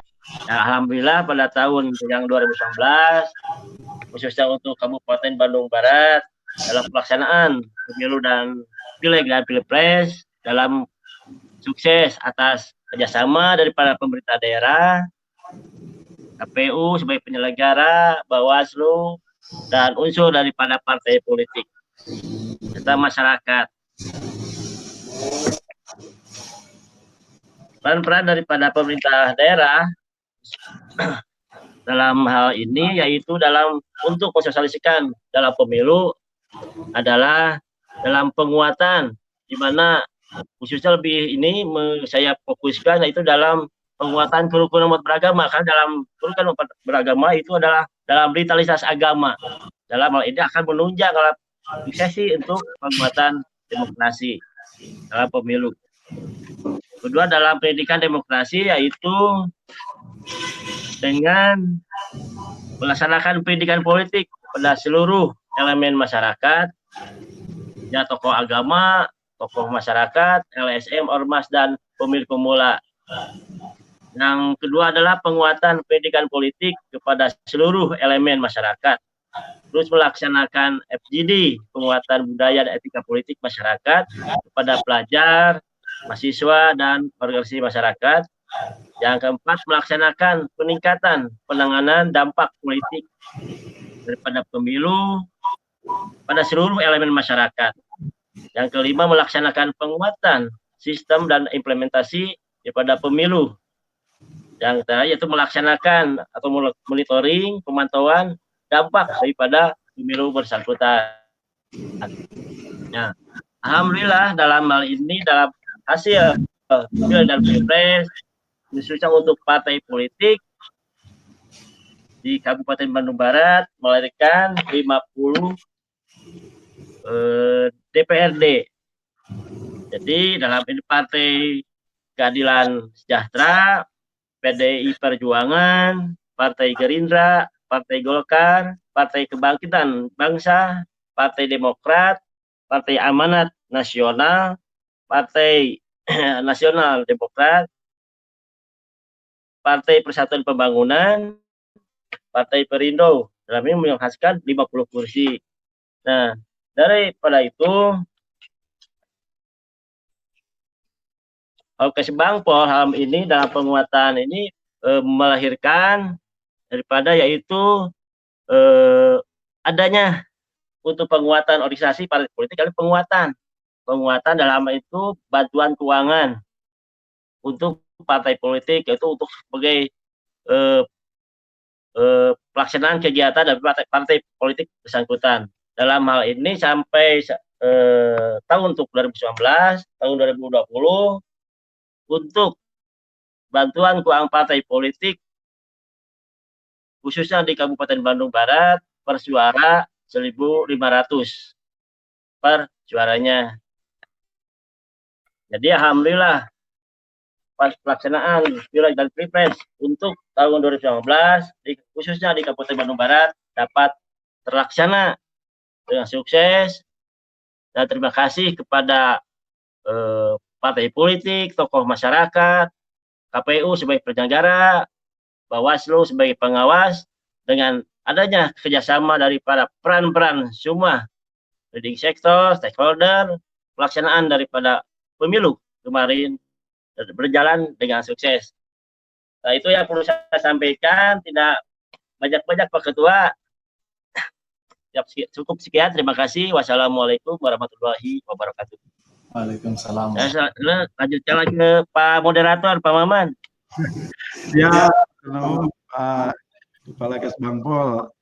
Ya, terima kasih kepada Bapak Jaja yang sudah menyampaikan materinya singkat, padat, tetapi sangat bermakna dan bisa kita pahami bagaimana upaya Kesbangpol ya dalam rangka peningkatan penguatan demokrasi yang itu akan sangat bermanfaat baik bagi lembaga penyelenggara, pengawas maupun bagi pemilih misalnya. Dan mudah-mudahan kegiatan-kegiatan tadi bisa terus ditingkatkan ya Pak Kepala Kesbangpol ya. Dan sehingga kami Insya Allah, Pak Maman. ya, sehingga betul-betul kami KPU akan sangat merasakan dampak positifnya dari upaya-upaya yang dilakukan dari kegiatan-kegiatan Kesbangpol tadi, khususnya dalam pendidikan pemilih untuk meningkatkan kesadaran pemilih. Terima kasih sekali lagi Pak Ja. Baik, untuk materi selanjutnya, materi yang terakhir, ini adalah tuan rumah, ya. Ini adalah bapak, sahabat, teman, pokoknya mah segala rupi.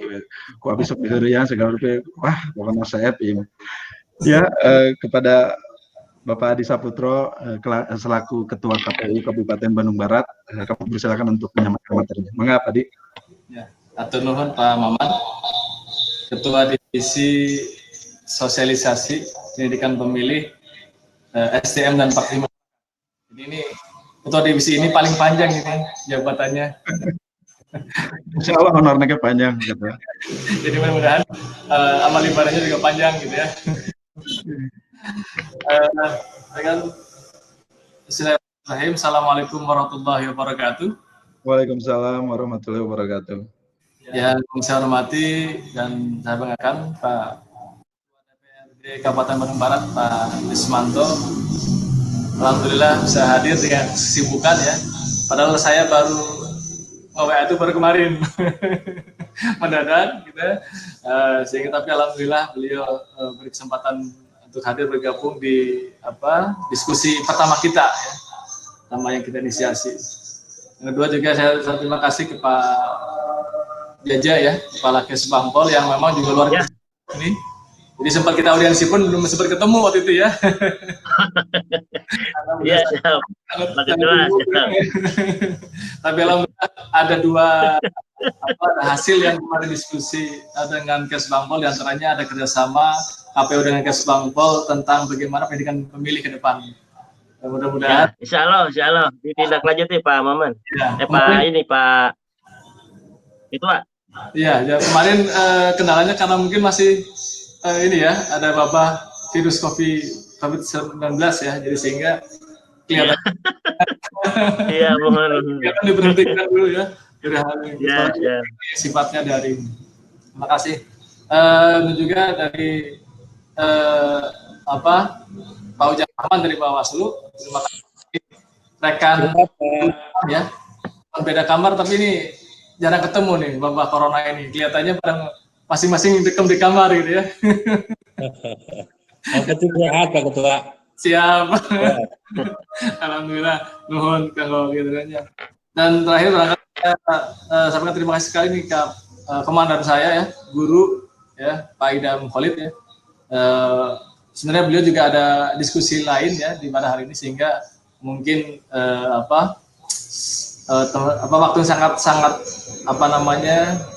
penting gitu. Tapi terima kasih sudah hadir dan sempat memberikan materi-materi yang luar biasa, sehingga menginginkan kami sebagai KPU daerah untuk lebih meningkatkan peran serta kami dalam perjalanan. Setelah yang saya hormati rekan-rekan semuanya yang hadir, baik dari unsur penyelenggara, mantan-mantan penyelenggara, ada rekan relasi, lawan demokrasi, stadion, dan tentunya yang saya banggakan sekali adalah pimpinan parpol ya. Di sini ada Pak Ade Sugilar,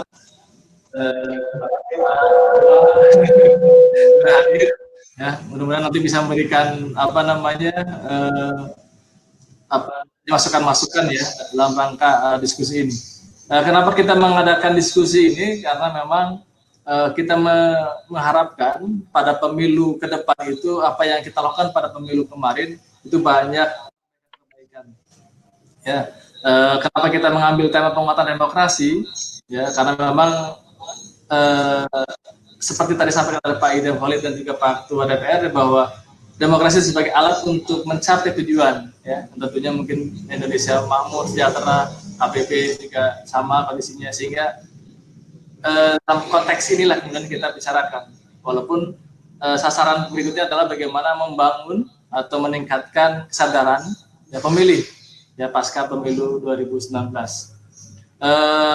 Tentunya juga rekan-rekan yang lain yang memang ini, mudah-mudahan ada tim media juga yang bergabung. Kami menyelenggarakan isu ini tentunya untuk mencari titik temu ya antara kami penyelenggara mungkin dengan pemerintah, dengan legislator, dewan, dan juga dengan masyarakat semua. Bagaimana kemudian kita bisa mencari ya formula untuk keberhasilan pemilu ke depan. Ya. Sebelum barangkali kita sekilas balik atau flashback di pemilu 19 yang tadi Pak Ketua DPR menyatakan berdarah-darah ya. Ya memang sangat luar biasa Pak Ketua, bahwa pada pemilu kemarin 2019 ya adalah pemilu kita mencetak sejarah bahwa pada tahun 2019 itulah adalah pemilu pertama salah satu ya, yang pada pemilu 2014 pemilihan presiden dan presiden dengan legislatif itu terpisah. Tapi pada tahun 2019 pemilu serentak. Nah ini yang kemudian pasti menyimpan banyak permasalahan problem yang memang sampai hari ini mungkin juga masih menjadi PR. Seperti juga disampaikan oleh Pak Ujang sebagai pengawas pemilu di Bawaslu. Nah, walaupun memang dianggap berhasil karena partisipasinya 80% ya. Di kita juga alhamdulillah di Kabupaten Bandung Barat itu sampai 86,6%. Ya, artinya memang ini sebuah prestasi yang memang tidak hanya kami KPU atau Bawaslu atau penyelenggara, tapi juga saya yakin sangat peran serta dari partai politik, ya, dari pemerintah, ya, dan juga dari masyarakat. Karena dengan adanya partisipasi sampai 86,6% ini memberikan memberikan hal bahwa di Bandung Barat khususnya pemilih sudah mulai diberi kesadaran. Nah, inilah yang kita perlu tingkatkan. Karena kemudian kami menyampaikan meningkatkan kesadaran pemilih. Karena memang kalau bicara keberhasilan pemilu tentunya banyak faktor yang memang untuk menjadi keberhasilan pemilu. Yang pertama tentunya tadi yang disampaikan juga oleh Pak Ketua DPRD terus dengan Pak Ujang, itu bagaimana profesionalitas penyelenggara pemilu. Ya. Di sini ada KPU, Bawaslu, dan KPP. Ya tentunya KPU, Bawaslu, dan KPP ini melakukan peran sesuai dengan tupoksinya masing-masing. Kami KPU pelaksana, Bawaslu pengawas, dan DKPP mungkin barangkali berbicara tentang penegakan hukum ya, dan alhamdulillah itu berjalan. Dan ini yang kemudian menjadi juga titik keberhasilan kita, walaupun kami sadari bahwa kami sebagai KPU Kabupaten Bandung Barat masih banyak kekurangan dalam pelaksanaan pemilu 2019 kemarin. Ya, walaupun alhamdulillah berjalan dengan sukses tanpa ekses. Ya, itu yang kemudian menjadi sebuah prestasi buat kita bersama, khususnya masyarakat Kabupaten Bandung Barat yang memang sudah mensukseskan bersama. Yang kedua juga faktor keberhasilan pemilu tentunya partai politik atau peserta pemilu yang tadi disampaikan oleh para sumber semua, bahwa di Kabupaten Bandung Barat seperti juga kota-kota lain ya, kecuali Aceh, barangkali kita ada 16 partai politik ya, yang tadi disampaikan oleh Pak Jaja selaku ketua atau kepala Kesbang di KPP, bahwa alhamdulillah 16 parpol itu semuanya ada calonnya, walaupun ada dapil yang memang juga tidak lengkap ya, ada beberapa partai politik yang memang tidak semuanya menampilkan calon anggota legislatif semua dapil. Tapi tentunya dari 653 awalnya itu kemudian menjadi berkurang karena ada yang meninggal. Tapi dari sekitar dari 650 sekian kemudian semuanya berjibaku ya untuk mencari dan menyampaikan kampanyenya di dalam pemilu 2019. Itu tadi faktor-faktor pelanggaran juga sudah direkam oleh rekan kami Bawaslu ya. Mudah-mudahan itu juga bisa diantisipasi ke depan supaya kita bisa memberikan yang terbaik ya pada kontestasi demokrasi pada pemilu-pemilu berikutnya. Nah, tapi saya pikir peserta pemilu itu juga menyumbangkan prestasi dalam hal bagaimana mensosialisasikan. Jadi kami merasa terbantu Pak Ketua, baik dari parpol ataupun dari DPRD, kami terbantu bagaimana parpol ataupun calon-calon ini melakukan sosialisasi. Ya, karena tanpa itu pun kelihatannya partisipasi juga tidak akan sampai sebagus itu. Ini yang perlu kita hargai bersama. Walaupun di sana sini tentunya tetap ada kekurangan ya yang memang perlu diperbaiki, yang terekam oleh rekan kami dari Bawaslu. Yang ketiga barangkali kualitas partisipasi masyarakat. Ya, nanti saya akan lebih banyak sedikit tentang bagaimana bicara partisipasi atau kesadaran pemilih.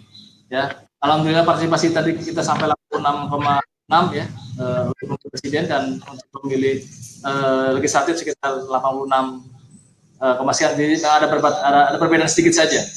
Tetapi inilah mungkin keberhasilan. Jadi ada plus minusnya. Yang tadi kata Ketua DPRD bahwa pemilu berdarah-darah ya, atau sangat mencapai ya, karena betul di kita juga sampai penyelenggara ada yang meninggal sampai 10 orang, yaitu di KPPS dan Pamsung ya. Ya alhamdulillah itu pun juga mungkin terlewat oleh pemerintah tentang bagaimana mengapresiasi para keluarga korban. Ini baru saya sempat sampaikan, tetapi belum barangkali maksimal bagaimana memperhatikan keluarga korban dari perjuangan demokrasi ini. Nah, itu tentunya juga memang bahwa beberapa yang tadi disebut berdarah-darah ataupun sesuatu yang memang luar biasa pada pemilu 2019 ini tentunya di catatan kita bersama bagaimana pemilih, karena memang pemilih adalah subjek dari demokrasi itu sendiri. Ya, tanpa tentunya demokrasi tidak akan berjalan dengan baik. Yang berikutnya dengan faktor demokrasi pemilu tentang juga peran serta pers, ya, media, ya. Tadi sampai Pak Ketua DPRD bahwa hoax itu sampai ya kita perhatikan dari pemilu 2019 itu sebelum jauh kontestasi itu ada, hoax itu sudah menyebar, ya, sehingga akar rumput pun juga terbelah. Apalagi calon presiden kita kan kemarin cuma 2 pasangan calon, sehingga ada kubu A, kubu B gitulah. Nama lain yang memang semakin ramai waktu itu, sehingga hoax ini menjadi sesuatu yang menjadi makanan sehari-hari, baik itu kami di penyelenggara atau di masyarakat. Hampir semua grup WA yang saya punya, sekitar 40 grup, itu semuanya isinya tentang bagaimana melancarkan hoax-hoax dari masing-masing orang yang memang menginginkan hal tersebut. Pun itu kemudian ada batasan dalam aturan-aturan pemilu, tapi tetap saja hoax itu menjadi berkembang ya seiring jalannya pesta demokrasi ini. Tapi paling tidak memang pers atau media itu adalah sebuah kebutuhan untuk menjadi publikasi informasi, sehingga kita tahu bahwa yang terjadi di Papua, yang terjadi di Sumatera, di Sulawesi, atau di lingkup KBB yang di Gunung Halu, di Rongga, barangkali juga bisa terekam oleh media, sehingga kita mudah untuk mendapat informasi dan mencari jalan keluar dari permasalahan yang ada di masyarakat dalam konteks pemilu tadi. Artinya pada faktor-faktor ini kemudian saling mendorong untuk menuju keberhasilan pada pemilu. Nah, dalam bicara tadi tentang kualitas pemilih atau kesadaran masyarakat ya, dalam hal memilih, saya pikir ini ada beberapa hal yang memang menjadi faktor ya yang mempengaruhi tentang bagaimana masyarakat ini membuka ataupun meningkatkan kesadaran dalam pemilih. Nah, ini tentunya memang perlu barangkali menjadi PR kita bersama, ya, bagaimana kemudian bisa menjaga, ya, paling tidak menjaga atau meningkatkan partisipasi atau kesadaran pemilih masyarakat pada pemilu.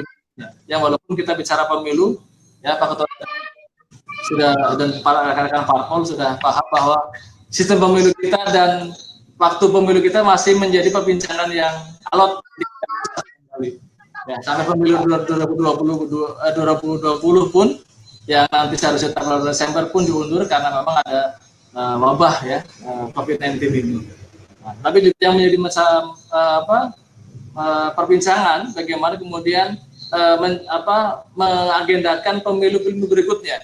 Ya, karena mungkin tadi bahwa pemilu serentak ini menjadi sebuah problem yang besar. Ya, tadi kata Pak Ketua berdarah-darah itu memang itu terbukti sehingga mungkin menjadi bahan untuk dikaji ulang. Apakah pemilu serentak itu akan dilaksanakan nanti pada waktu seperti yang disampaikan oleh Undang-Undang Nomor 7 Nomor 12 dan juga Undang-Undang Nomor 10 Tahun 2016 tentang Pilkada. Ya, karena dalam catatan terakhir di undang-undang itu, dua undang-undang itu, pemilu bersama itu akan dilaksanakan pada tahun 2024. Kebayang sekali seandainya tahun 2024 ini ada pemilu yang kemarin 5 kotak ditambah 2 kotak. Itu pemilihan bupati dan pemilihan gubernur. Ya. Mungkin bahasa Pak Ketua nanti tidak berdarah lagi Pak Ketua ya. Mungkin ada bahasa yang lain gitu kan. Sehingga, nah ini juga walaupun sekarang ada pembicaraan di tingkat pusat ya, para legislator dan stakeholder yang memang punya kewenangan ya.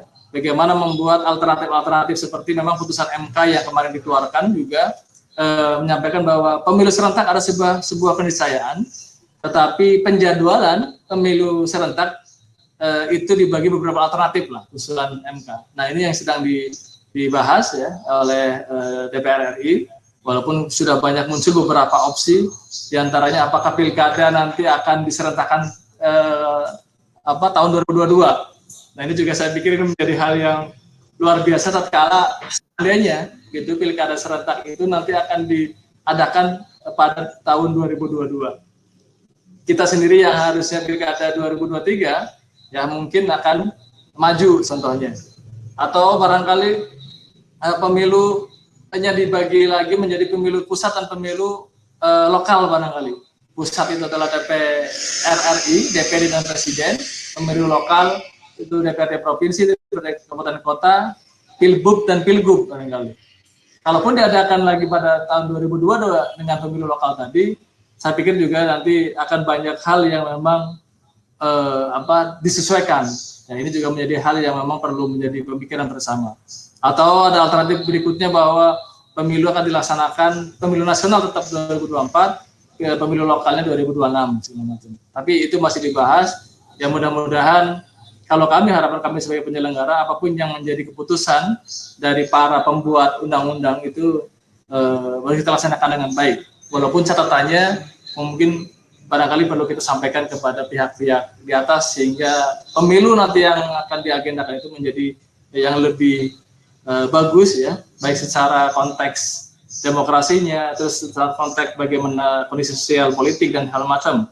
Sehingga tidak ada tadi meminimalisir berdarah-darah tadi yang disampaikan oleh Pak Ketua. Nah, bicara tadi kita tentang kesadaran masyarakat ya, atau kesadaran pemilih, tentunya ini yang bedah sedikit ya, apa yang mempengaruhi sebenarnya tentang bagaimana kesadaran pemilih. Nah, dalam catatan saya ada beberapa hal ya, yaitu tentang bagaimana pertama kekecewaan terhadap pemimpin atau yang dipilih. Ini juga membuat kita juga harus melihat dengan terpilihnya pemimpin atau terpilihnya para wakil rakyat ya, itu membuat masyarakat itu juga barangkali punya hak untuk bagaimana kemudian memilih siapa pemimpin ataupun wakil rakyat ke depan. Nah tampaknya memang ada beberapa ya unsur-unsur masyarakat yang mengalami kekecewaan ya, sehingga barangkali itu tidak digunakan dalam hak memilih pada waktu hari H. Yang kedua, faktor ekonomi ini juga cukup pengaruh ya. Faktor ekonomi ini yaitu lebih kepada bagaimana seseorang yang sudah punya hak pilih tadi tetapi tidak menggunakan hak pilihnya pada hari H. Itu karena tadi ada kesibukan, karena mereka adalah pekerja harian yang mungkin buruh, petani, nelayan, sehingga mereka tidak bisa menggunakan hak pilihnya pada hari H dengan alasan kalau mereka tidak bekerja satu hari itu pendapatan mereka akan berkurang. Nah ini juga menjadi problem yang mempengaruhi dalam kesadaran pemilih. Yang berikutnya juga tentang pendidikan pemilih ya, bahwa kita sangat menyadari di Kabupaten Bandung Barat khususnya juga pemilih itu tidak semuanya mengenyam pendidikan tinggi atau menengah ke atas. Ini kemudian juga yang menjadi kendala tatkala proses sosialisasi ya, bagaimana memahamkan kepada masyarakat ya, bagaimana memilih, cara memilih gitu ya, dan segala macamnya juga menjadi hal yang cukup punya potensi problem. Ya. Apalagi tadi sampaikan Pak Ketua bahwa surat suara kita kan memang sangat lebar. Ya. Itu bahkan lebih besar daripada koran barangkali. Ya. Itu sehingga bagi masyarakat ya, kita waktu itu simulasi di Gunung Halu, ya, Pak Maman juga yang menjadi ketua divisinya. Satu orang khususnya yang berusia muda, ya, anggap muda, itu bisa mencoblos 5 surat suara itu sekitar 4 sampai 5 menit. Ya. Tetapi pas ini ya, pas masuk pada TPS, ya, kita hitung itu sampai mencoblos membuka menutup, bukan nutup gitu ya. Itu membutuhkan waktu 10 sampai 11 menit. Ya, sangat luar biasa itu. Karena kebingungan itu kemudian kita bisa melihat bahwa dengan surat suara yang kemarin besar itu bukan hal yang mudah bagi para pemilih, khususnya yang mereka umur sepuh, ya, atau umur yang tua. Nah, itu juga membuat bahwa selain tadi pendidikan pemilih, ya, tingkat pendidikan formalnya ataupun pengetahuan tentang pemilih juga diantaranya teknis-teknis pencoblosan. Nah, ini juga yang mudah-mudahan menjadi perbincangan di pusat tentang bagaimana menggunakan hak pilih, karena ini masuk pada kesadaran pemilih. Karena kesadaran pemilih saya pikir tidak hanya mencoblos, tetapi bagaimana kemudian yang dicoblos itu paham tidak. Nah, ini juga yang menjadi faktor dari kesadaran pemilih sendiri. Ya. Terus berikutnya tentang faktor pengaruh diantaranya juga apresiasi, ya, terhadap pemilu atau sistem pemilu. Kita sangat tahu bahwa dalam pemilu tahun 5 tahun yang lalu, sistem pemilu masih berubah-ubah. Ya, masih berubah-ubah.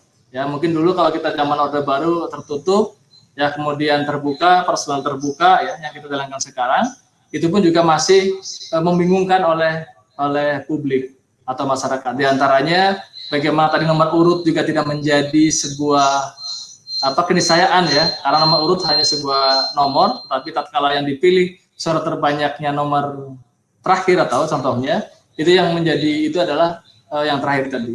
Jadi sistem ini juga mungkin membingungkan juga bagi masyarakat pemilih. Belum juga bicara tentang bagaimana mencoblos. Mungkin bapak-bapak semua atau bapak ibu masih ingat pada tahun 2009, ya, kita menggunakan cara memilih itu dengan mencontreng, ya.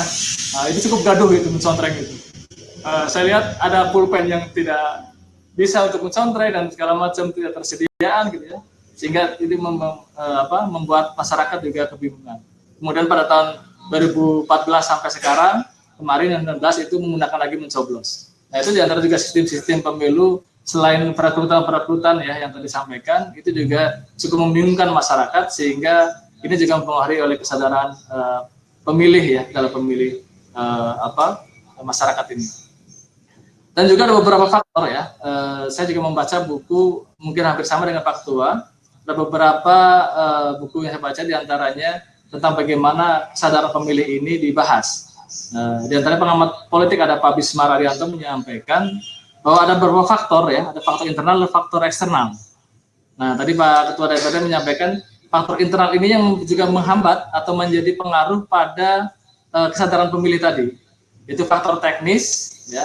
Tadi mungkin Pak Ketua DPR menyampaikan ada yang rasional, ya, dan ada yang tadi disampaikan rasional dan teknis, ya. Nah, kalau istilah di sini mungkin saya sampaikan secara teknis ini ada teknis mutlak dan ada teknis yang bisa ditolerir. Yang mutlak itu diantaranya pemilih tidak bisa hadir itu ke TPS karena tadi sakit parah tentunya. Walaupun kami ada mekanisme di penyelenggara untuk mendatangi bagi mereka pemilih yang masih terdaftar atau memilih, tetapi karena sakit tidak bisa keluar kita datangi. Nah, tetapi dengan ketersediaan surat suara pun juga belum memungkinkan mengcover semua kalau memang seandainya sakit, contoh seperti dalam corona seperti ini, kan itu juga jadi kendala dalam pemilihan. Atau mungkin di luar kota pada saat bersangkutan karena kita masih administratifnya domisili, sehingga tatkala dia di luar kota belum tentu bisa menghafali dengan benar. kecuali keluar kotanya masih dekat, masih bisa menggunakan hak pilih, tapi dapil di atas kita mungkin provinsi ataupun RI. Nah, ada juga teknis yang bisa ditolerir, yaitu tadi mungkin ada keperluan keluarga atau liburan ya pada hari H. Jadi kita masih melihat saja masyarakat kita, khususnya di pemilih, itu masih ada yang di hari yang diliburkan ya, untuk keputusan presiden, hari Rebo biasanya, itu tanggal berapa itu di hari yang diliburkan atau hari libur. Tetapi faktanya ada saja yang memang menggunakan itu untuk liburan. Nah, ini juga problem. Ya, walaupun problem ini bisa ditolerir, itu kita bisa menyampaikan kepada mereka, ya sudah memilih dulu, mencoblos dulu, baru liburan. Itu bisa ditolerir. Nah, faktor teknis juga itu kemudian yang saya sampaikan. Juga faktor pekerja yang tadi saya sampaikan. Faktor ekonomi tadi berhubungan dengan faktor pekerja, karena mereka bekerja setiap hari, ya, honor mereka adalah harian, sehingga pada hari H, biarpun diliburkan, tapi masih kita juga lihat pabrik masih buka dan tempat-tempat jualan juga masih buka, sehingga mereka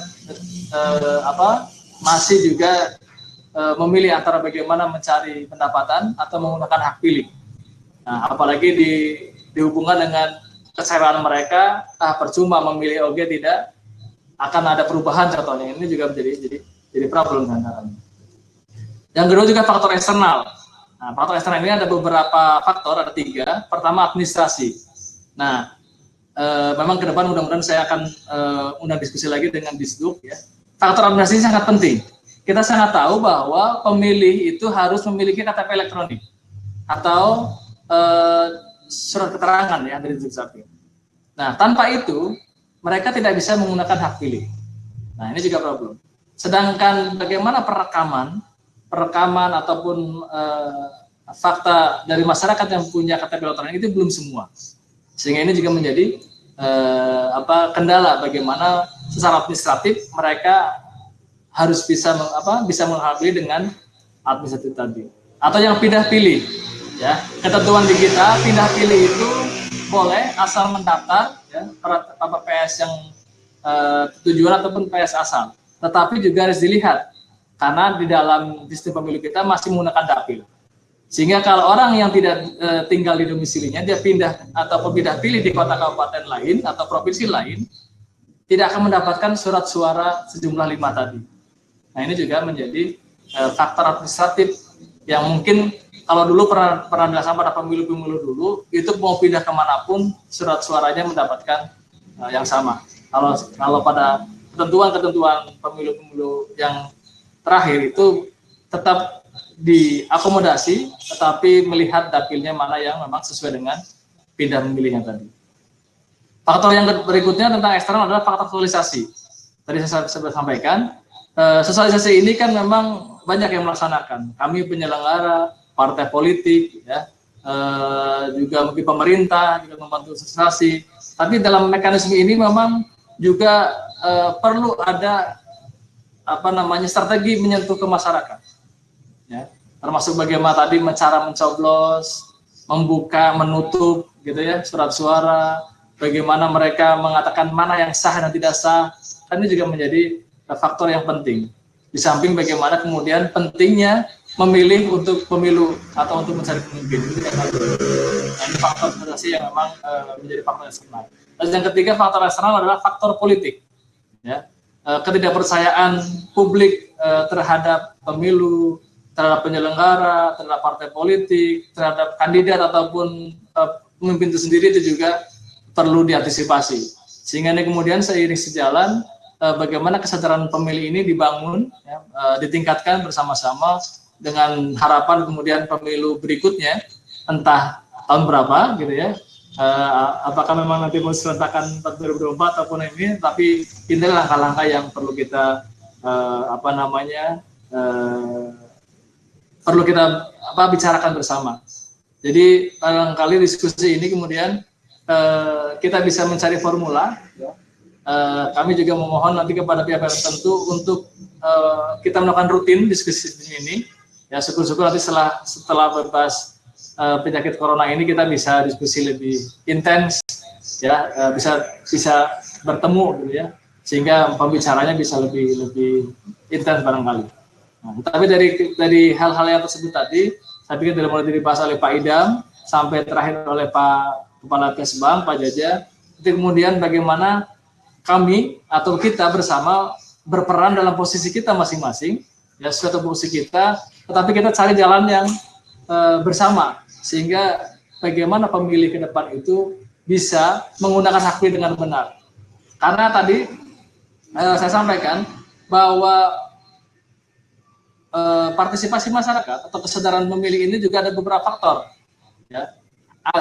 Ada juga yang pemilih hanya menyalurkan aspirasinya, memilih saja, mau memilih siapa tidak tahu, yang penting memilih. Kan ada yang begitu, sehingga kita tidak kaget tatkala hasilnya dibacakan dalam surat suara itu tidak sesuai dengan harapan kita. Ya. Ada juga pemilih yang menggunakan hak pilih dengan benar, menggunakan tata cara yang benar, membuka menutupnya, memilihnya parpolnya, memilihnya gambarnya, memilihnya nama ataupun nomornya, tetapi juga tidak tahu siapa yang dipilih. Apa karena tidak punya kandidat atau tidak punya orang yang dijagokan segala macam. Ada juga yang memahami pilihannya, tadi caranya betul. Ada juga pilihannya sesuai dengan apa yang diharapkan karena kenal dan segala macam. Nah, tapi yang lebih penting juga yang terakhir itu bagaimana pemilih itu bisa mempertanggungjawabkan pilihannya. Nah, ini yang kemudian menjadi kesadaran pemilih dalam konteks kualitas demokrasi kita. Karena tatkala memilih seseorang, baik itu pemimpin atau wakil rakyat, dan masyarakat itu sadar tentang memilih itu, kemudian dia pasti bisa menjaga tentang bagaimana pertanggungjawaban pemilihannya. Nah, ini juga yang menjadi faktor-faktor yang penting, kemudian kita bisa melihat sejauh mana kesadaran pemilih ini bisa menjadi penghasil pemilu kita demokrasi.